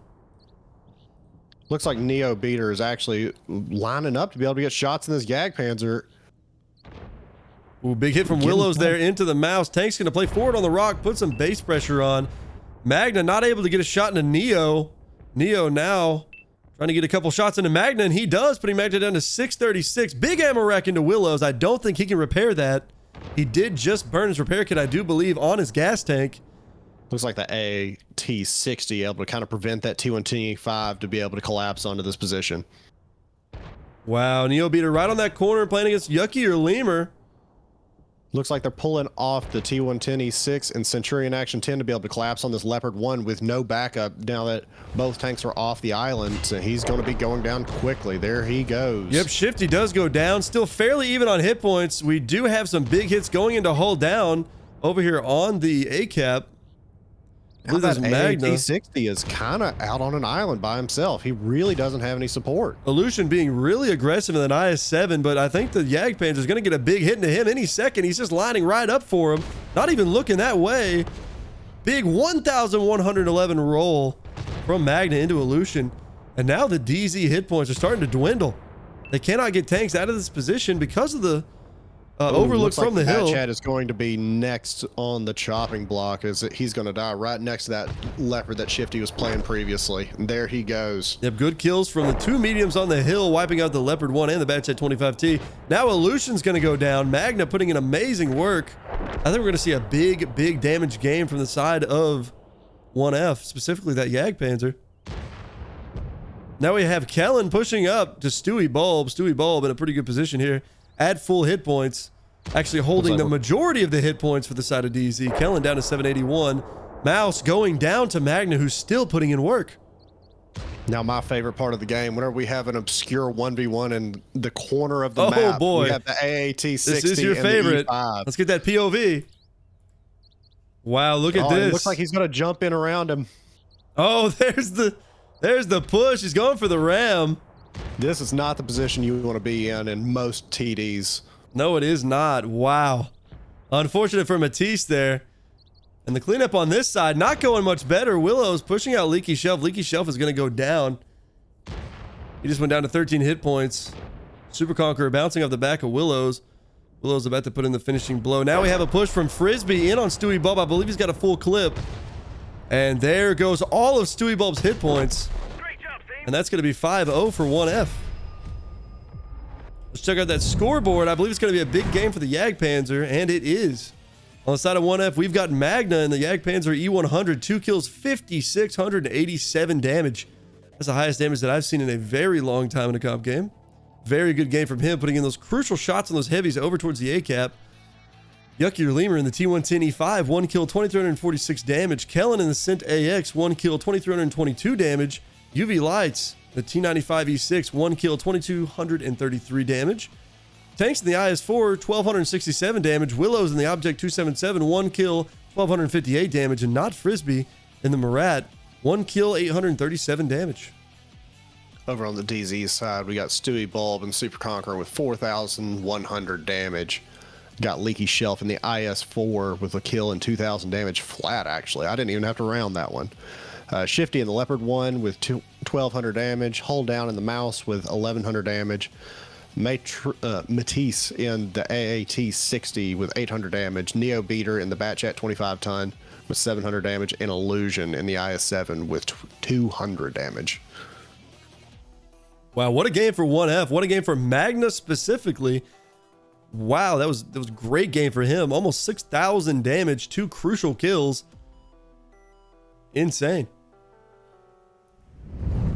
Going to head back over to the team select and see what 1F is now going to try to do on defense. It looks like they are going to play a Bat, which is one of my favorite tanks in the game. I love that tank to death. Very interesting choice. I'm not familiar with. It is a 3-shot autoloader that shoots God, what are they called? They're like the grenade, basically like RPG bullets, you know? They're the, you know what I'm talking about. ATGMs or something like that. Close, yeah. They're like technically like a rock. I don't know. It's a specific shell. You'll see it in the game. You can go view one. It's It's an interesting tank. Also gets insanely good HE, which we see a Waffle E100 on the side of hull down. If you get an HE clip into that Waffle, you're taking that thing down. It's also extremely quick and has extremely good camo. It's more like a light tank than a TD.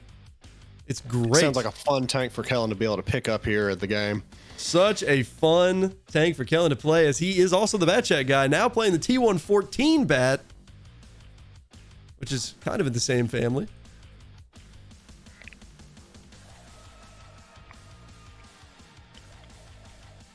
Looks like the DZ side actually might have a little bit of deliberation on what they want to run. Yeah, I mean, we are getting down to almost game point. If 1F wins this, it is going to be game point. There's a high chance that we are not going to see Prokhorovka or Arctic Region if 7F is able to pick up these last two games. Well, I guess we'll end it on Cliff.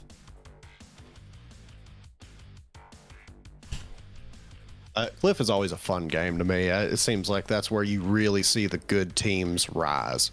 That's why I was always so bad at it. Yeah, it is a really quick map too. You see a lot of fast-paced gameplay. Not really anything you can do super slow on that map. So unlike things like Westfield, which they did ban, fortunately, it's definitely not gonna be an 8-minute game. Probably closer down to the 3 to 5 minutes. As once you make a move on Cliff, you're pretty much committed to it, and things are going to start unfolding very, very rapidly. You know, I don't know if I've ever seen time expire on a Cliff game, now that I think of it. I don't believe I have. I don't believe I have.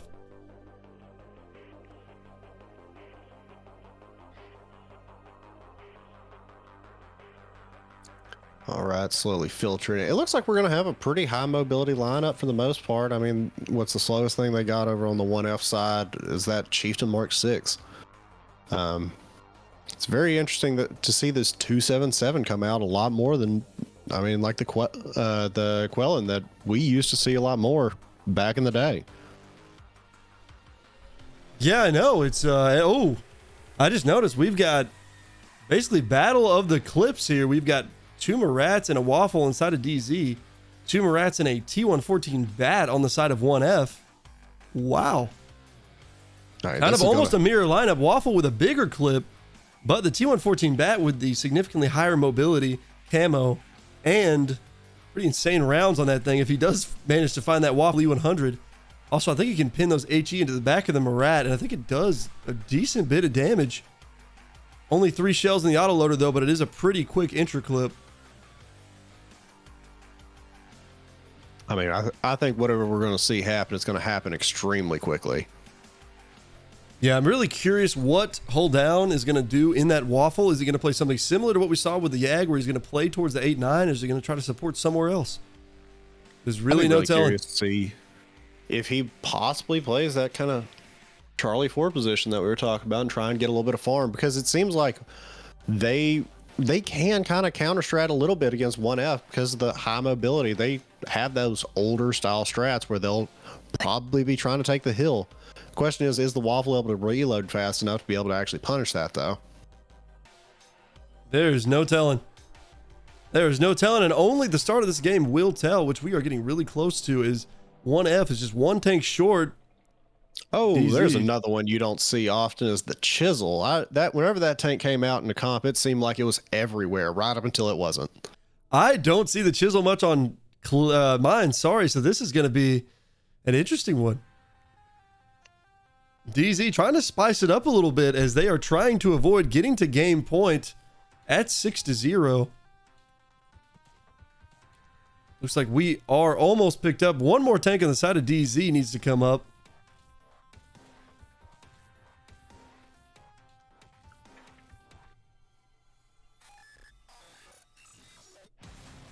Yep, 1F, very confident in their picks. Picked up for quite a while now. I believe it's going to be Stewie Bulb most likely in that final tank. If not Illusion, I think we've seen those the most of everyone. Yucky or Lemur going to do some last minute adjustments. I am curious what DZ is going to pick up for their last tank. Probably another heavy tank, as they are extremely light right now, really, in my opinion. And they do. Chieftain Mark 6. All right. We're going to head on into game number 6. Second round of mines, this time with 1F on defense. And on the side of 1F, we've got a Chieftain Mark 6, a T110E5, 2 Object 277s, 2 Marats, and a T114 Bet. Over on the side of DZ, we have a Chieftain Mark 6, 2 IS4s, 2 Marats, a Chisel, and a Waffentrager off E100. All right. Looks like Willows and Tanks going to be playing towards that mid hill.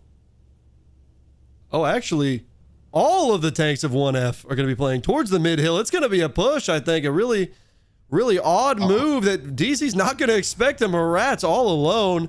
This is going to be nasty for Neo. Neo's going to go down quick. I'm really curious if they're going to sit there and run one of my old Prokhorovka strats of just push down the 5 line and they won't see it coming, right? Actually, Neo able to get out with only one hit on his tank, but 1F now have hill, and that is a crucial spot to be in, especially where they're playing. Kellen gonna be able to spot out Alex Brown here with a proxy, I do believe. Wow, that's really unfortunate for DZ. DZ needed that hill. Without the hill, they're going to have a really hard time playing on the A side. Man, they are very committed to that A side as well. They don't have the ability to rotate out hardly at all. No, Magna and Tanks now going to hold that middle lane there. Matisse is going to put some in there. Yeah, Matisse and Brown going to put some good capture on that base, but once Willows gets in that position, he's going to be able to get farm on Matisse if he's not careful. May is going down quickly in his IS4 to these 2 mediums up on the hill. Yeah, May is not quite able to get safe. Unfortunately, didn't realize that those tanks were going to be staring right at him on hill. He's going at a 284. He's probably going to go all the way down here in just a moment once Kellen gets reloaded, and he is about to be right now. Oh, looks like Willows is taking a lot of punishment here from the Waffentrager. I mean, he's already down to 1 shot from most of these tanks. What a beautiful clip from Hull down into Willows, putting him down to 327, a 1 shot if he's not careful. Kellen shooting HE at TS Maze, I believe. And there it goes. Good finish from Frisbee, I think, right there. And now they're getting good resets on Brown and Matisse. Here comes Tanks, going to push up and try to brawl a little bit. Got 3 medium tanks going to retake the hill, it looks like, actually. Wow, we do. Big what a shot push. by Magna into the back of him, as well as UV Lights in his Marat. Yep, here comes UV Lights. He's going to be able to take out Shifty. Oh, big hit to the back as well from the other Marat. There goes Neo. Took a lot of fall damage, is going to be out of the game temporarily by being flipped over, but he is... I mean, it seems like they're in a really strong position over on the side. Kellen about to put in some work with that T114 bat. That thing's got a nasty gun, but he only had 1 shell left. That is unfortunate for him, but it seems like he got some teammates to help clean it up. This is looking really bad on the part of DZ. Only 3 tanks left alive. The Waffle with the only hit points. Unless that Waffle could put in one hell of a clip, it's going to be over for DZ and a good cleanup for 1F. As you can see, with every single tank on the hill diving off on top of Matisse. Wow, what a cluster. Trying to earn our 3rd mark of excellence, trying to get as much damage as we can, am I right? That is true. They're fiending for it. Magna is stuck for now. He's going to try to get out of there, which he should be able to. And now they're just going to walk down this Waffle E100. Unfortunately, he is spotted the whole way out. It is not looking good for him, as everyone is going to be collapsing on him. Yeah, very prominent game for 1F in the end there. Here it comes. Here comes the push. Big ram onto Tanks. He does kill him, Frisbee. Oh, but Hold Down wasn't... another kill. Hold Down wasn't reloaded. He did not reload his gun, I don't believe. He ran out of shells after just 2 shots. And that's going to be round number 6 for the side of 1F. Let's head over to that scoreboard, see what kind of work was done. On the side of 1F, we've got Kellen in the T114 bat with a wonderful game with 1 kill, 4,452 damage. Willows in the Chieftain Mark 6, 1 kill, 2,816 damage. Not Frisbee in that Marat. 3 kills, 1,997 damage. UV Lights in the Marat, 1 kill, 1,718 damage. Magna in the 277, 1 kill, 1,566 damage. Lemur in the E5, 0 kills, 1,357 damage. And Tanks in the Object 277, 0 kills, 1,344 damage.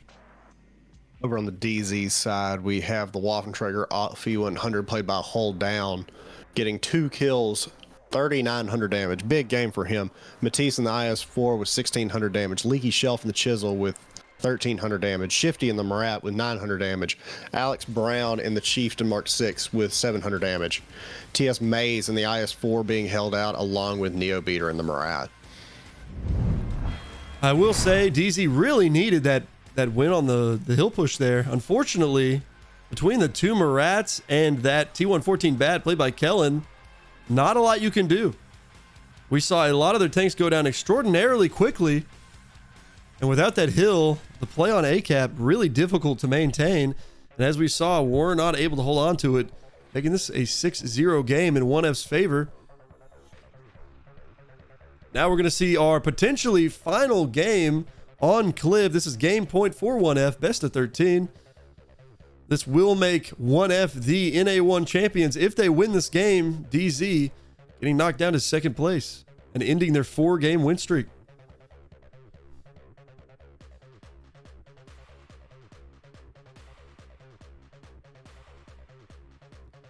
Looks like 1F already coming out of the gate with two Marats, going to play it a little bit speedy on defense. I love to see it. A lot of high mobility plays on Cliff is always an entertaining game. I just really kind of hope DZ will match that sentiment, because if they have low mobility, this is going to be a long day for them. Yeah, this could be really, really, really bad for DZ. If they don't expect it coming, it was still going on the lighter side of the lineup on the side of 1F. They do like that mobility, and they do like their 277s. Absolutely. And I've been told apparently it is one of the strongest tanks in the game at this point, with how many buffs that it's gotten since we've retired. The only downside to the 277 is the sheer amount of ammo racks that thing will get. It is an ammo rack machine. The upper hull's not great. The turret's pretty good, and the gun is incredible. It's actually a pretty good reverse side scraper back whenever I would play it. But with that said, things might be very different now. I haven't seen anyone, I don't think in the games that we've covered, reverse side scrape 277 yet. I think they just kind of use them as brawlers, kind of take those trades, because it's got that pretty high alpha gun and that nasty premium round, as we saw against those E100s where it was pinning the face of it. I mean, any of those kind of high pin heat rounds, I believe, what does it get, a 340 heat? I mean, that is very, very punishing for a lot of these higher armor tanks. Yeah, you don't want to be looking right at a 277 and an E100 with those flat cheeks. Definitely not whenever it's loaded, at least. It looks like 1F. Don't even get me started on flat cheeks. Oh, Lord have mercy on my soul. On the side of 1F, Kellen in the T114 bat again, making my heart warm. I really hope he immediately commits that thing to hill, because that would be awesome. We have hold down going hill in the Rheinmetall, and then you have Kellen going to try to match him on the hill on the T114 bat with HE loaded. That's a really, really bad time for hold down. That would be a really funny experience to see, but I doubt that's going to play out that way. We will see, though. Hey, that Panzerwagen also has HEP rounds, so that it has actually been able to do some good for me in the past whenever I would use them every now and then. I mean, that is true. Very limited on ammo, so the question is, do you actually carry any of those into a comp game? I guess it really depends on Kellen. I think if he hits all 3 shots and pins him with HE, he is able to one-clip it. I think. Don't quote me on that. But it all depends on if he hits all 3 shots. If they both do go to hill and kind of engage in that 1v1. But I'm not sure where else Kellen is going to go in that T114 bat, unless he just kind of plays back and tries to get some farm as they make crosses. But it would be very, very funny to see those two tanks play each other on hill. I know you like Absolutely. your 1v1s. Looks like we have 39 people watching the stream right now. Just want to thank everybody for kind of tuning in and be able to see this NA championship game. Yeah, this is going to be the final game of the NA1 bracket, but there are still a couple other brackets. I believe NA2 and 3, maybe 4 as well, are just now going into playoffs. So we're going to see a couple of those. I do think maybe NA3 had their finals, but I know that NA2 just went into playoffs, so we got plenty more of those coming up. We are going to head on into our first round of Cliff. This will be game number 7, game point for 1F, and 1F is on defense. On the side of 1F, we've got a Chieftain Mark 6, 2 Object 277s, 2 Marats, a T95 E6, and a T114 bat. Then over on the DZ side, we have 2 T57 heavies, 2 IS-7s, 2 Centurion Action 10s, and a Rheinmetall Panzerwagen. Man, speaking of tanks that really kind of age myself, is seeing the Centurion Action 10 pop up as much as it has been really surprising for me. That is true. Yeah, it's a very good tank now. It is actually fairly popular on a couple of maps. I've seen it played on things like Arctic Region. Not seen it played a ton on Cliff, but I do know that 1F is known for playing it on things at least like Arctic Region. Not really seen DZ play a CAX, I don't believe. So this is really interesting. Looks like they are going to send him on to Hillside. Hold down. Going to do a quick run over to a pretty traditional spot at the G23 zone. Which he was able to sneak over there without getting detected by Kellen. Kellen using that T114 bat as a light tank like he should, going undetected while firing. One thing that thing is amazing at, it does get lit, but no punish. Only one shot into Dark Blizzard, who is running the minus 10% damage. Did not take much from Kellen there. I mean, it appears Neo Beater getting pushed out by UV lights. Oh my God, but what a kill. Big kill. Willow's already going down. Neo Beater going down to 696 in return. He does go down as well. Magna with a very forward position. Mediums there. Shifty now all alone. Going in really deep. That's going to be aggressive in front of all those heavy tanks. Wow, and big pickup down. there. That was actually huge for Shifty because Shifty's all alone. Now he at least has a chance to fight Magna. 1F not able to get much help going. Magna's going to try to get a shot. Getting pincered a little bit. Yeah, good hit from Magna onto Shifty. Does get the ammo rack. Not sure if he's burned his kit yet or not. We'll see once he fires. Shifty choosing not to fire. Hold down. Able to get a couple shots into the back of Magna as well if he backs up.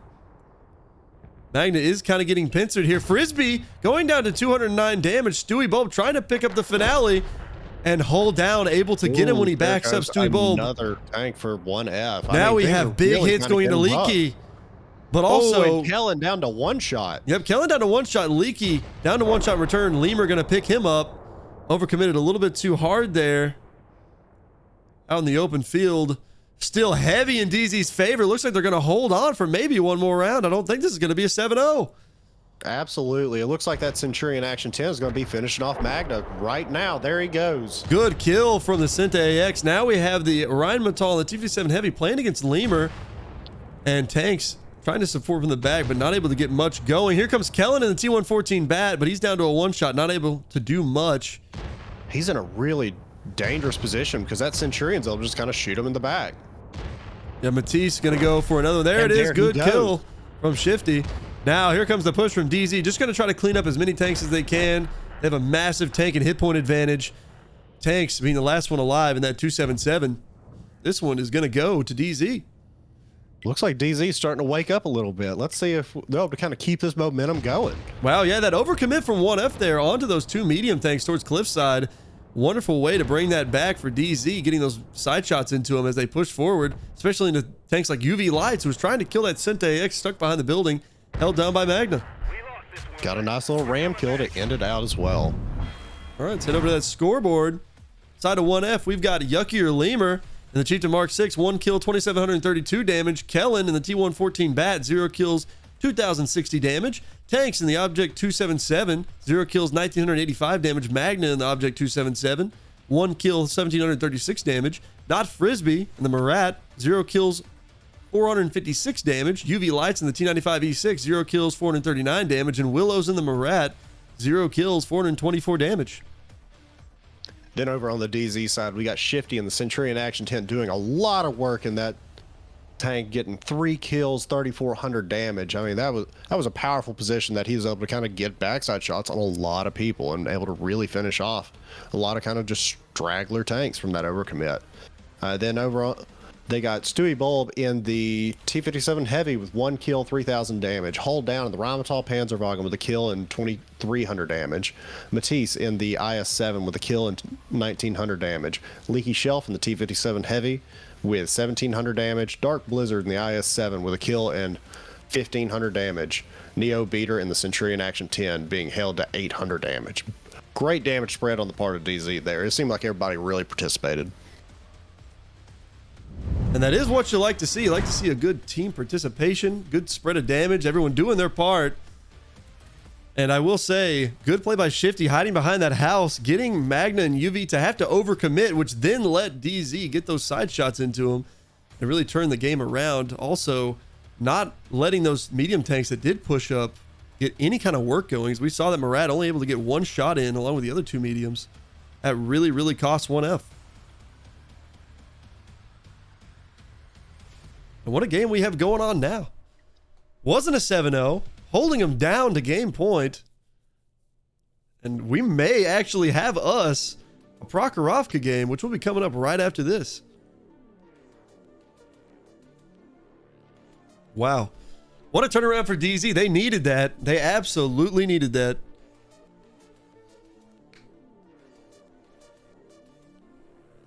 Absolutely. And I'm really hoping we're able to get to Prokhorovka and really get in the weeds of that. That would be a really good one to kind of be able to see. I like to be able to see a lot of these rotation heavy maps. I mean, even like Cliff. I mean, that was a very, very fun one to watch. I mean, some of the best games I could remember have all been on, Prokhorovka and Cliff. Yeah, the last two games we've seen on Cliff, very, very speedy, as we were mentioning before the Cliff game started. Really, you're going to know how the game's going to go in the first couple of minutes, as tanks are going to start dropping fairly quickly once they make those rotations. Prokhorovka, kind of similar, can be played kind of slow, but once a team commits, it is usually a pretty quick game. Now DZ looking to pick up that second game on Cliff so we can get to Proc, still held at game point. And remember, if you guys want to see more of these games in the future, covered by Valis Esports, make sure to follow and turn those notifications on, as there are still plenty of WCL games to go in NA2, and also some future tournaments coming up. No spoilers. Make sure to get ready to tune into those as well. We'll have some special stuff coming up for you guys, and hopefully plenty more interesting and enjoyable games.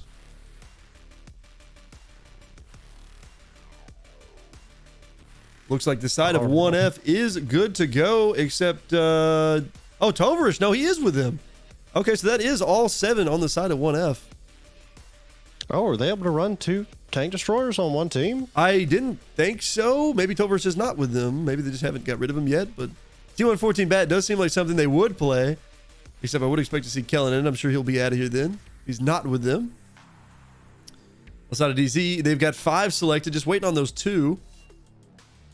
But wow, made for a really interesting game. Now that DZ's kind of clawing their way back with that one, if they can do it one more time and get over to Proc, it's going to be even more interesting. I will say another interesting thing, side of DZ, we've got Dark Blizzard in the 279E on Cliff, and also Hold Down in the Object 2685.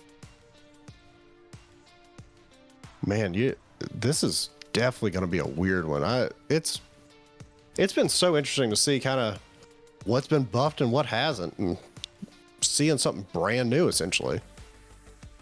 Yeah, I would say that the Stritzvon is definitely the most popular pick as far as TDs go.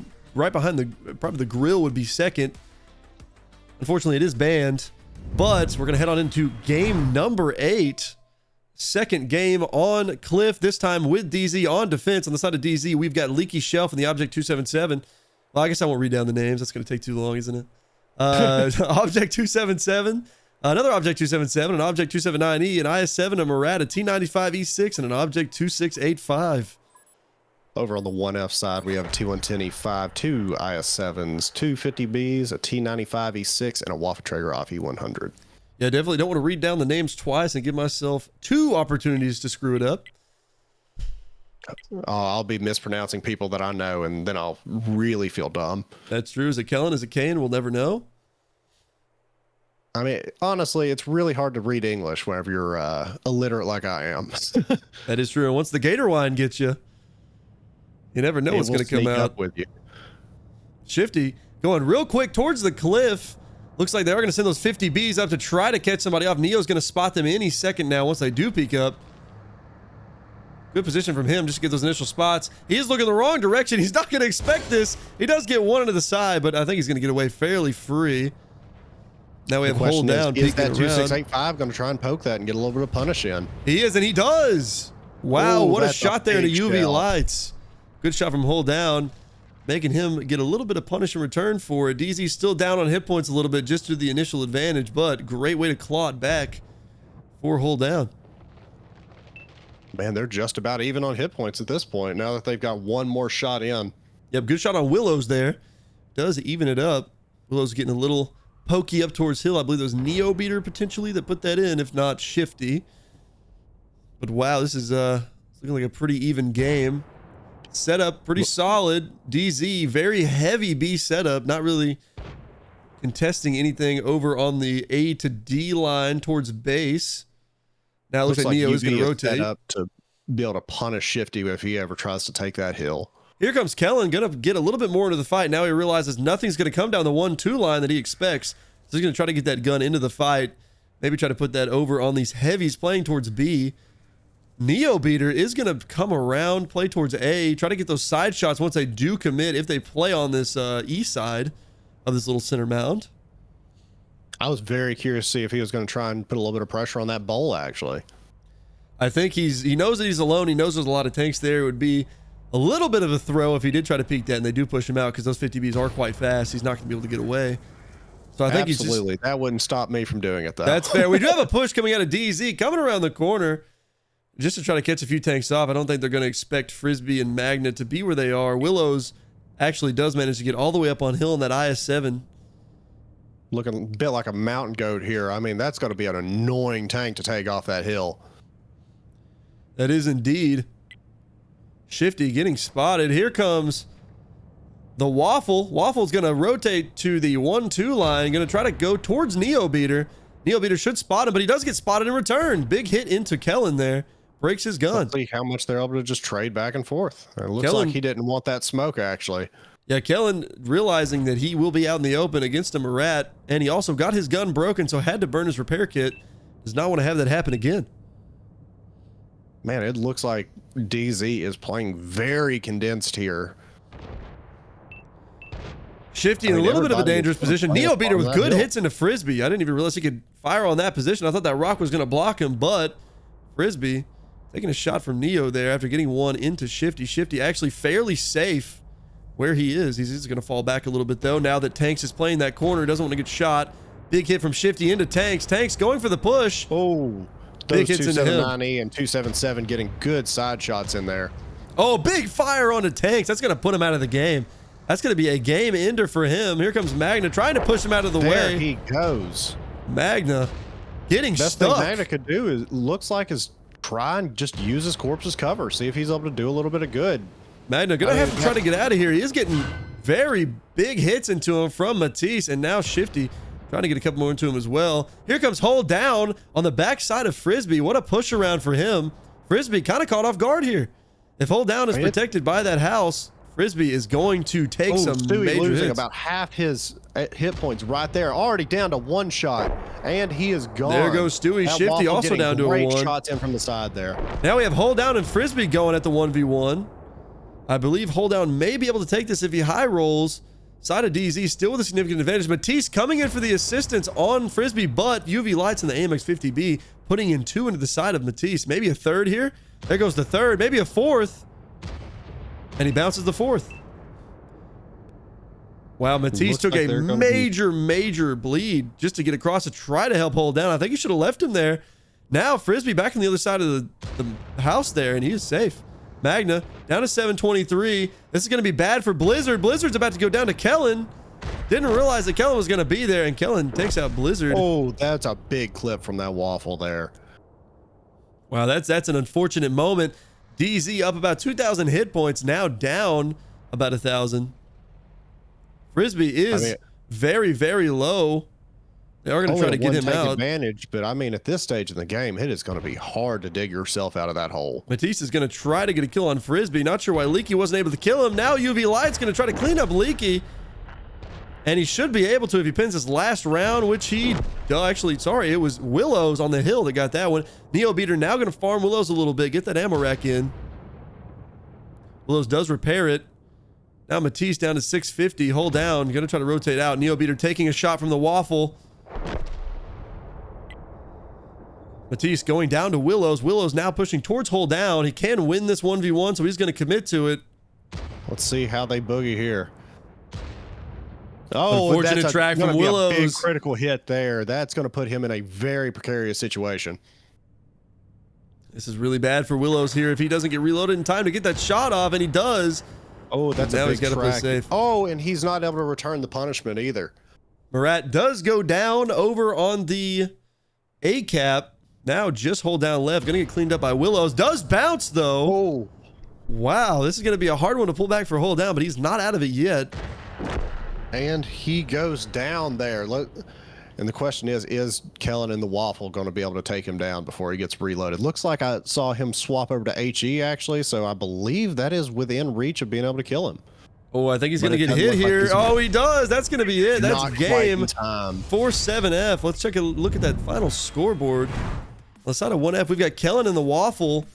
3 kills, 3,561 damage. Willows in the IS-7, 1 kill, 2,986 damage. UV Lights in the AMX-50B, 1 kill, 2,658 damage. Not Frisbee, the T95E6 is 0 kills, 2,563 damage. Magna in the T110E5, 1 kill, 2,121 damage. Yucky or Lemur in the AMX-50B, 1 kill, 978 damage. And Tanks in the IS-7, 0 kills, 483 damage.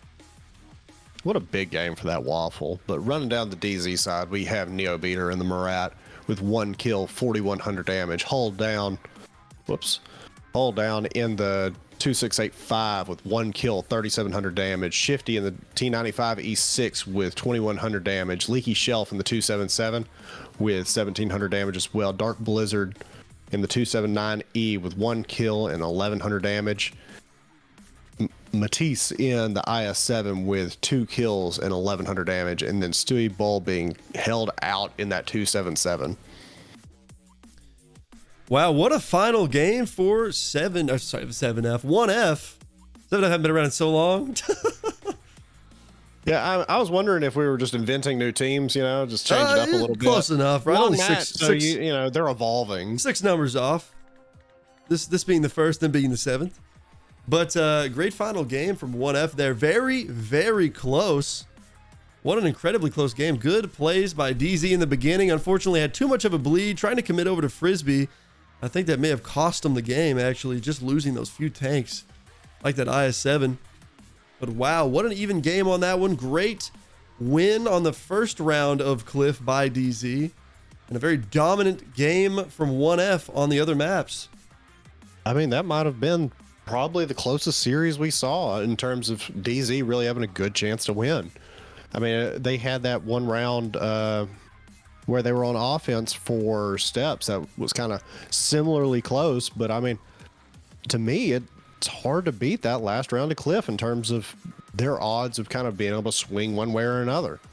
Yeah, I think they had a lot of avenues to win that one, take that round for their own, but not quite able to find that lane. 1F actually able to find a decent spot to get that trade going, get that hit point advantage again, and take the win. Now, I will say congratulations to 1F, who are now the NA1 champions, who have been playing this tournament for a couple months, working up to this exact moment, now have the bragging rights over everyone on NA. Good turnaround from their performance over on EU, where they unfortunately weren't able to take the win over RNGD, getting second place on EU1, which is still a wonderful spot to be, but now can call themselves the NA1 champions. So thank you. You're just salting the wound, huh? Just to make sure that Of they course, I gotta let them know. Kellen Kellen has to know that he only got one of the championships he was looking for today. Though I think he is really just happy to come out here and participate. I know he really enjoys the game, puts in a lot of work for the community through WCL, and thank you again to all the WCL staff who make this happen and set these tournaments up. Thank you to the teams that's committing their time to play, especially 1F and DZ tonight, bringing out some wonderful games for us to view. Thank you to everyone in the audience for watching, getting those numbers up, giving us the follows, and checking out the website, YouTube, and whatnot. Couldn't do it without you guys. I'm going to go ahead and send 1F over to the victory screen, the final victory screen for Calamity, as they are now the NA1 champions. Thank you guys again for watching. We will see you in the next game.